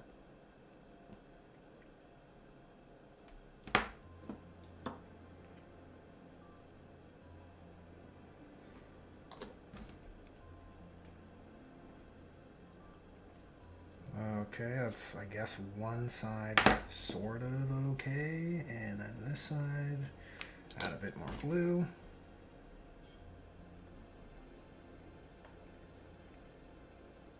Okay, cool. Look, we've done it.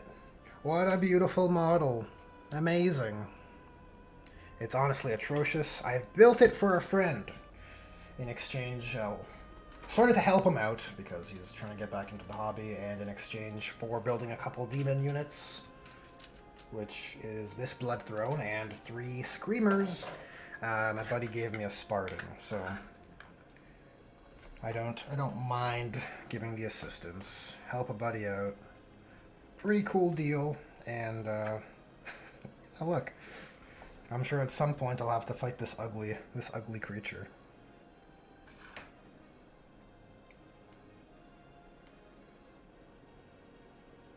So what kind of glue points are we looking at here? Just the 2?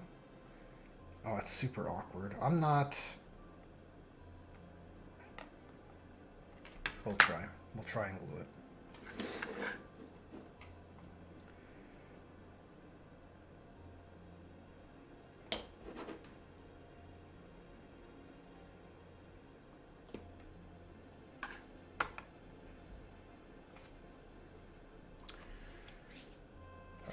Where am I?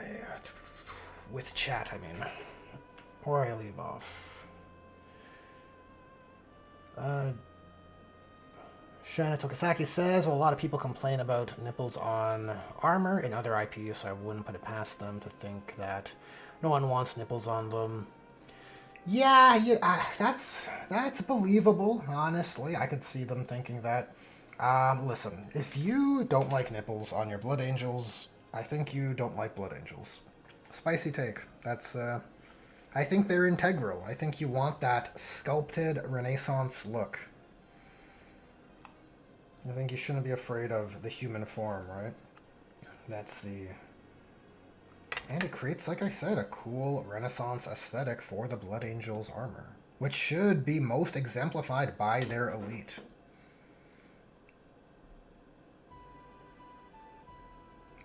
And even if they wanted to get rid of the nipples on the armor, that's just one of the iconic design elements, right? You know, I think, yeah, we can have a timeline or a version of Sanguinary Guard where they don't have nipples, fine, but they have wings, right? They have an ornate, sculpted quality to their greaves and their chest and abdominals and thighs and all that stuff. Right? These Sanguinary Guard, these new ones, they just feel like sanguinary assault marines, I tell you. Even the helmets, like the silhouette on the helmets is just way worse than the original model. And, you know, the silhouette is an important part of the design of any design, right? the instant readability of any design is determined by the silhouette. And I think making them weaker on the iconic Sanguinary Guard is a huge misstep. I wonder how much glue I need to put on this so I can melt it into place. It might be the case I just leave the gluing of the model to my buddy. And just say, hey, look, it's built, just like you asked.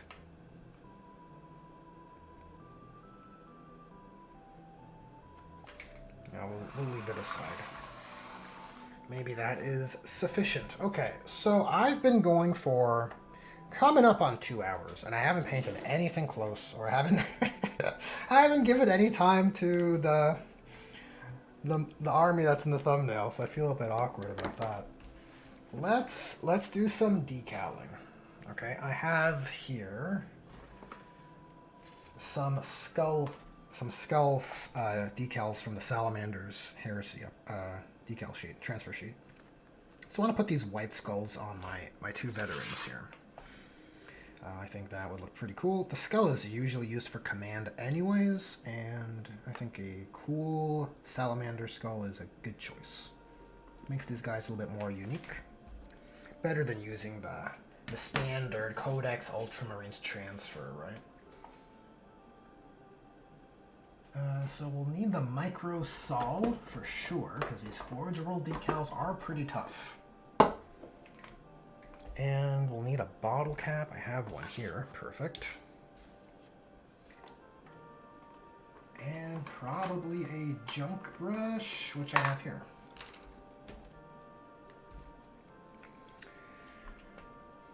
Okay, so where am I with chat?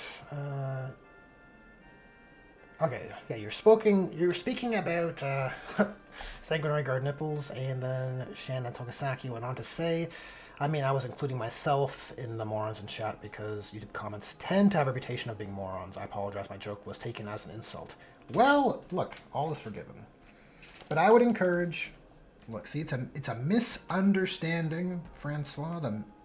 The vitriol was not necessary. This is why generally I like to try and solve things as amicably as possible. And then if it comes to it, look, we have moderation powers. I think I want to do these one at a time because they're going to have to cook in the microsol.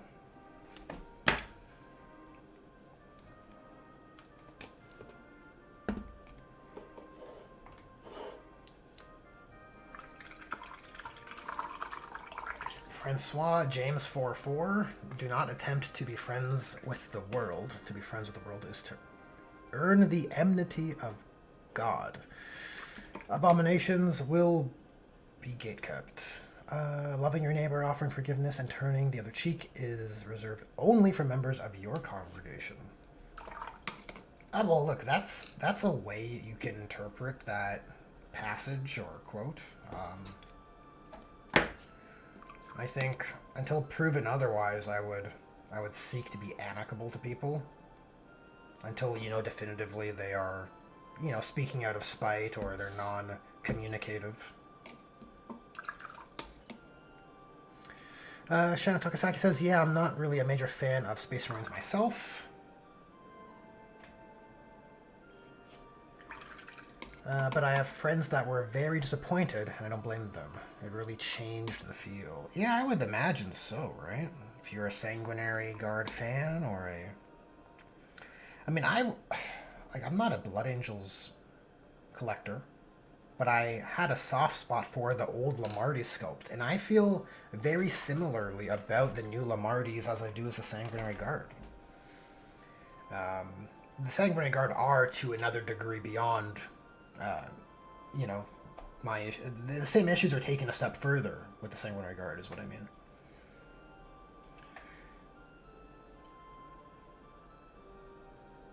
Francois says you can't give orcs nipples, but remove them from we all have Sanguinary Guard home. James Mackin says removing nipples would take seconds with a hobby knife if you don't like them. An excellent point, James Mackin. like, yeah, there's no reason not to remove the iconic elements of that Renaissance aesthetic that the Sanguinary Guard had. Iron of the Spoon, welcome to the chat. Welcome to the stream. Your attendance, well, your presence and sharing the hobby camaraderie is much appreciated. Iron of the Spoon says, this is a random question. How different of a color scheme do you think should deviate from the parent chapter? Honestly, I don't think there is a right or wrong answer here. You have chapters that okay, well, most of GW successor chapters do not use... Okay, so in the case of the Ultramarines, correct me if I'm wrong, but to use the Ultramarines as an example, I don't think any of the official Ultramarine successor chapters use Macragge blue, right? You have the Nova Marines, which use a darker blue. You have Howling Griffins that also, I think, use a darker blue than Ultramarines blue. I can't think of any others off the top of my head. So maybe, you know, you can use the same color if you're trying to be as in line, so to speak, as possible with canon or official successor chapters. Maybe you don't want to use the exact same color, right? Yeah, Flesh Terrors are also a darker red of the Blood Angels, but if memory serves correctly, a lot of Dark Angel successor chapters use Caliban green, or what looks to be Caliban green. And I'm sure there are loads of Iron Hands and Raven Guard chapters, successor chapters that use just, you know, black armor is black armor.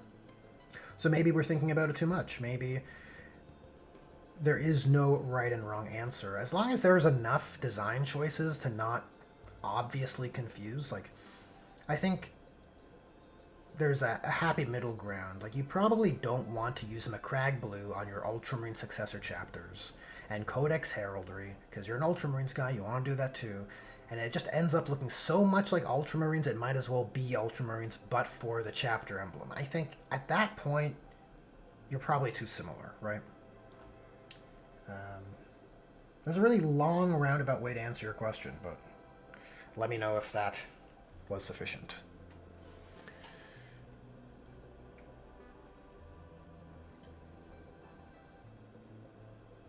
James Mackin says, Lamarty's lost detail had earned a ball gag. Yeah, I hate what they've done to my precious Lamartys. It's such a beloved sculpt. I never owned it, but it was always a sculpt I just fondly looked to. And now I feel like new Lamartys is like it's Mondo cool, you know? It's like, oh my god, look how bad, look how angry Lamartys is. Isn't he awesome? I just roll my eyes. It just feels very kind of over the top, kind of juvenile, I suppose. I feel like everyone who likes new Lamartys more than classic Lamartys, aside from proportion and scale with your army, right? I feel like they missed the point of the original sculpt.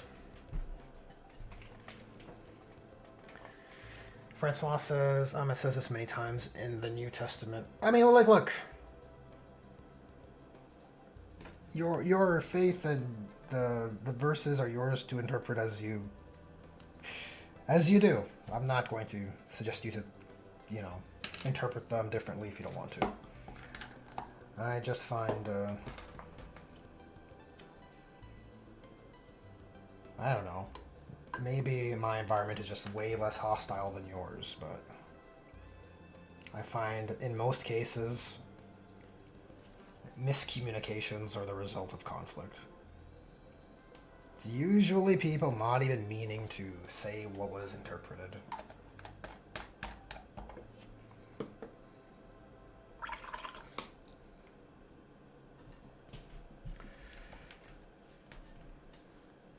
Shannon Takasaki says, I mean, there are lore-supported successor chapters that have drastically different colors than their parent legions. This is true. Yeah, you could have blue Blood Angels.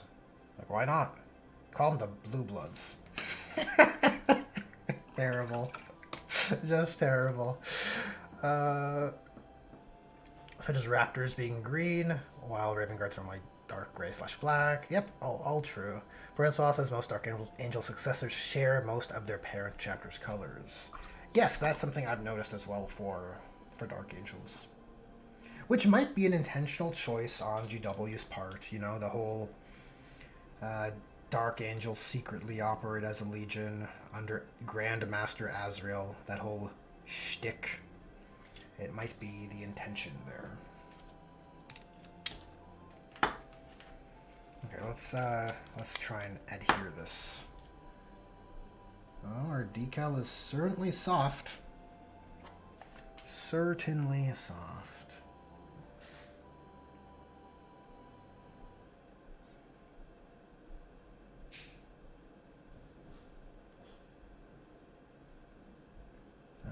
Okay, we have a bit of working time here. Hopefully it's...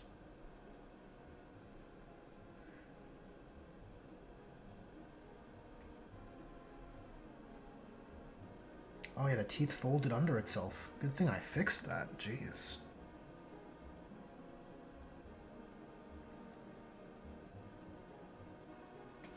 Gonna have to add a bit of water so we can move this guy around.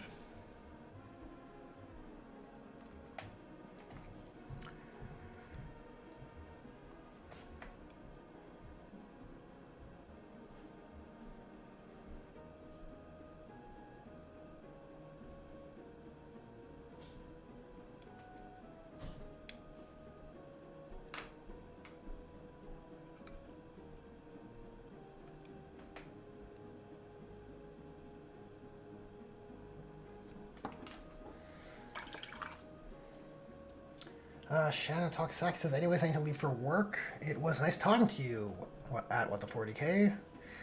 Have a great hobby time. Well, very much appreciated, Shannon. Thanks for tuning in.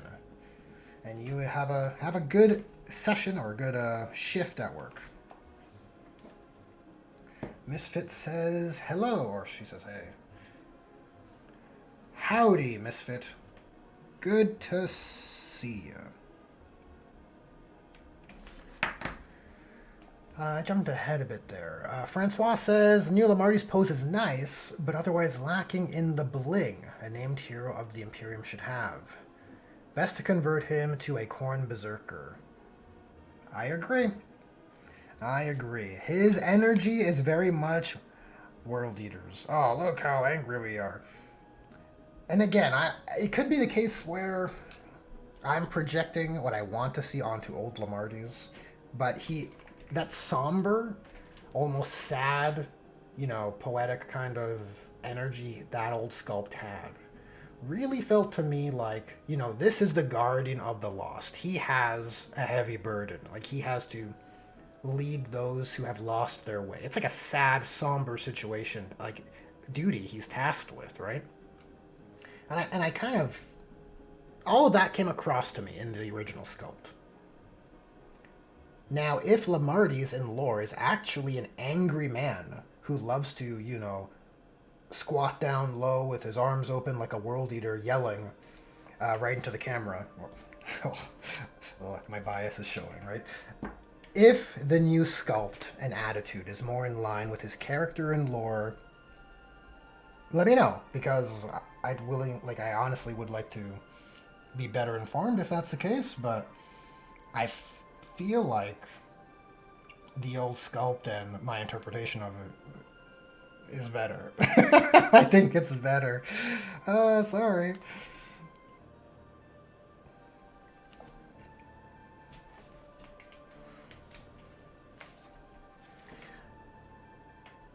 James Mackin says, Francois, I think with how Christ responds to the question, who is my neighbor, it extends beyond just your congregation.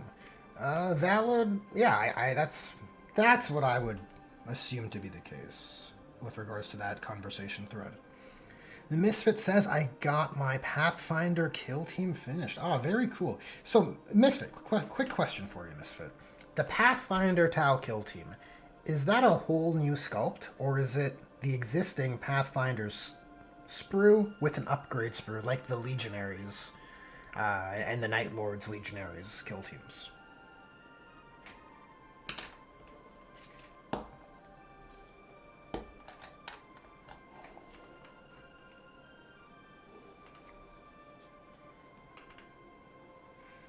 Jeez, Francois. Gee, Francois, I read your message. I read your message to Shayna, who's left, being perfectly kind and amicable, except for that miscommunication. Let it be. Let it be. We resolved it. We moved past it.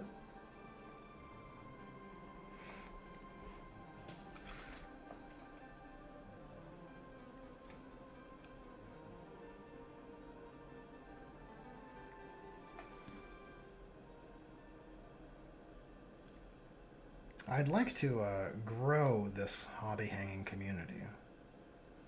FYI. Okay, this looks pretty smooth. I think it has adhered to the curvature just fine. Do a few more passes of pressing it on. But I think it's okay. Misfit responds, it was an upgrade sprue on the old kit. Okay, good to know, good to know. That was my suspicion.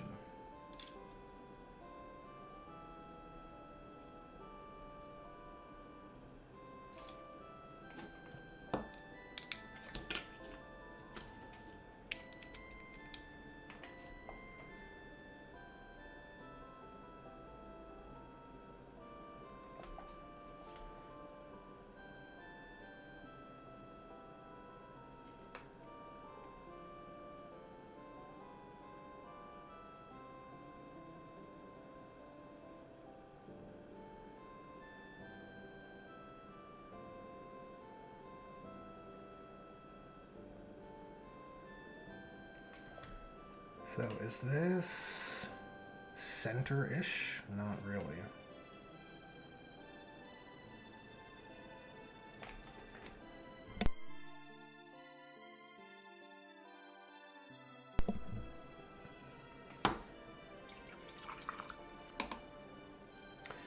Francois says, James, that's not what it says, though. You don't need to interpret the Word of God. We just need to listen and to accept it.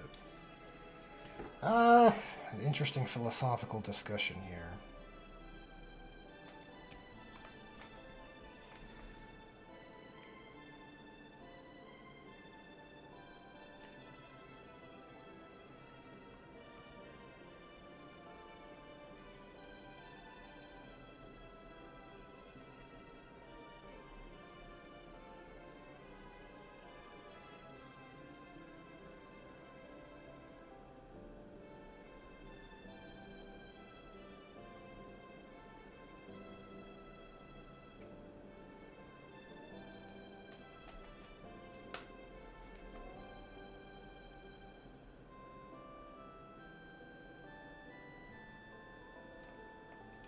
Is that more? Oh, it's still off center. It's an illusion. Life is an illusion. Okay, so center is probably here, but it's a bit tilted. Yeah, I think now this is tripping me out.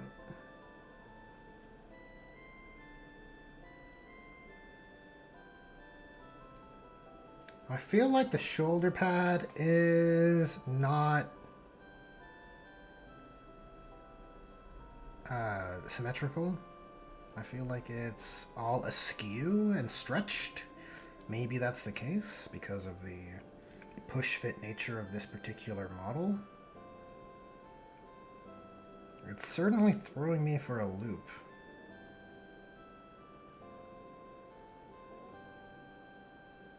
I think maybe this is where we're gonna let it sit. Look, worst case scenario. If it turns out this is all messed up, I'm just gonna scratch it up and put down some black shoulder pad paint and do it again. What's the big deal, right? Why stress about it? We can always paint over.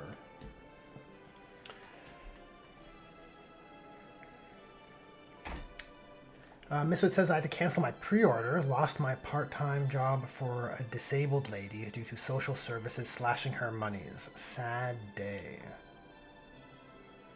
Oh, that's unfortunate, Misfit. That's unfortunate. Well, hopefully things turn around, you know.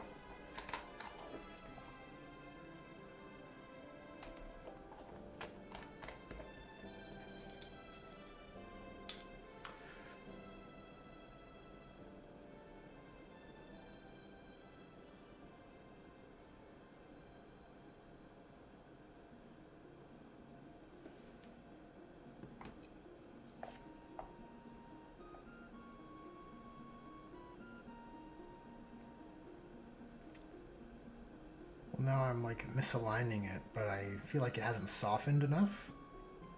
So I had to put another layer of microsol over top.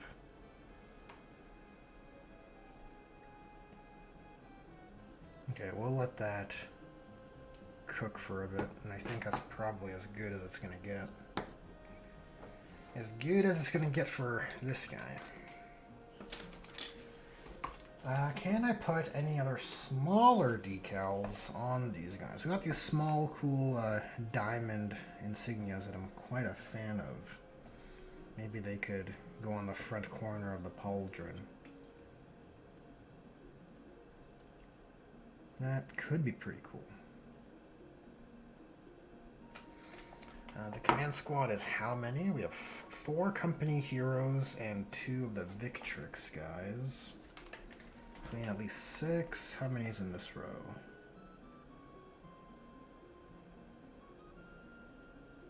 Just enough here, if my count is correct. I don't have the Bannerman with me. He's still packed up from my game on Sunday. But I think even on these Victrix guys, we could put that insignia in the bottom corner of the shoulder pad here. I think that would be pretty cool. A nice little way to tie the squad, the unit together. I usually put the squad numbers using Gothic numerals on the on that spot. So maybe that's a good design, or you know, force org designation to carry into the command squad.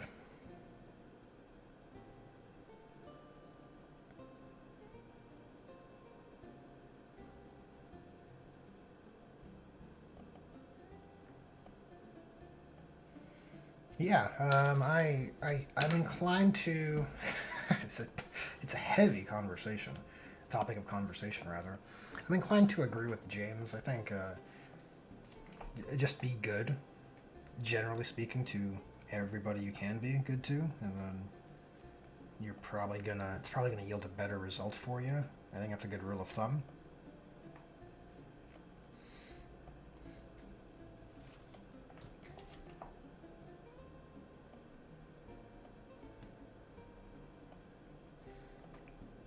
Can I press this wrinkle away? Not quite. See, we need more microsol. We need to melt that down.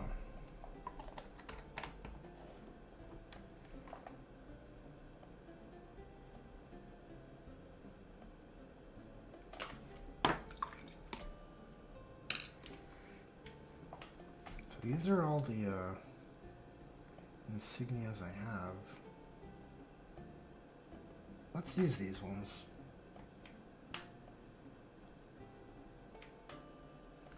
We'll try with just one, see how it looks. And maybe I'll sleep on it and carry it through should it look good after assessment with a fresh pair of eyes, as they say. I think that's the best rule of thumb when you're unsure about a particular aesthetic or a particular, you know, paint job or, you know, conversion choice.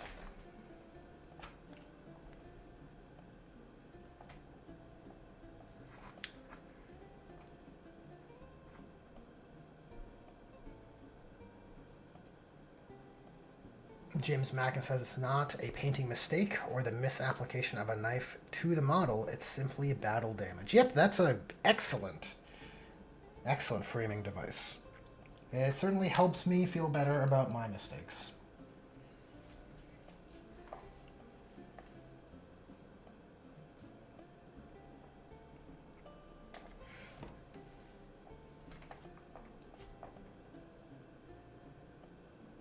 let's see if we can now press that wrinkle.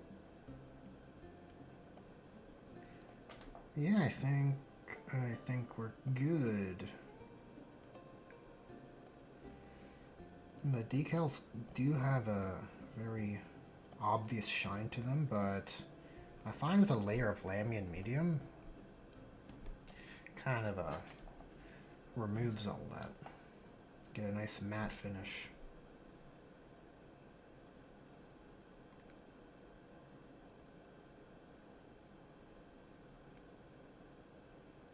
What? Oh, am I breaking this? No, that's just, what is that? Just some debris.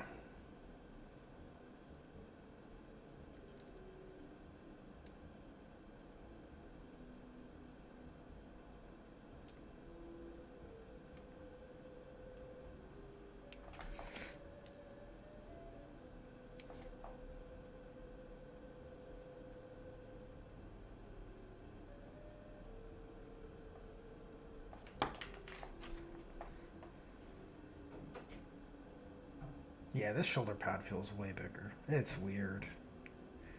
It is very weird. I blame the push-fit build.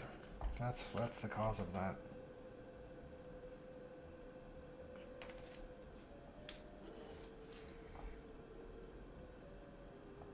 Okay, and our insignia.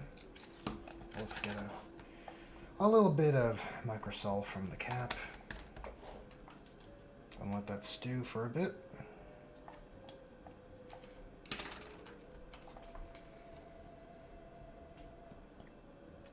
Yeah, what's new on the Warhammer community? I feel like there's nothing.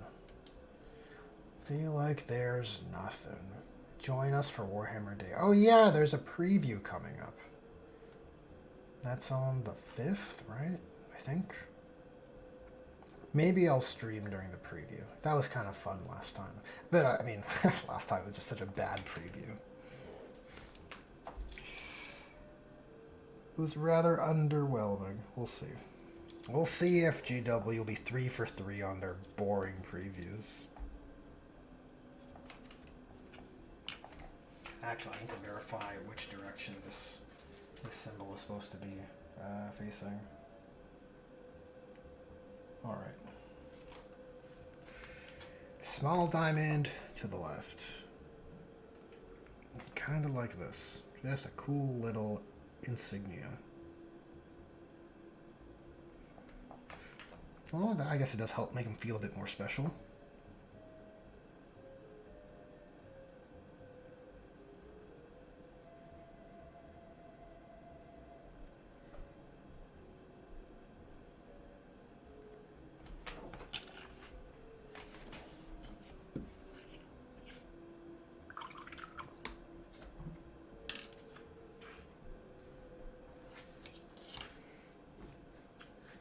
Okay.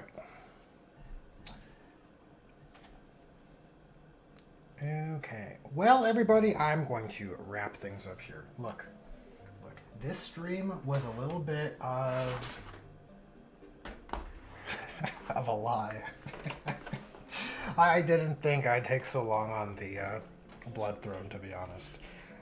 Tomorrow, I'll do another hobby stream, and almost certainly, I'll be doing a bit of edge highlighting on this champion. And we'll probably apply this same decal badge as well to his shoulder plate, because I think it looks pretty good. I think it has a pretty good, a good look. And I think alongside every other unit in the army, infantry unit that is, they all have their squad numbers there, so I think that'll help them better mesh with the larger force, which is always a plus.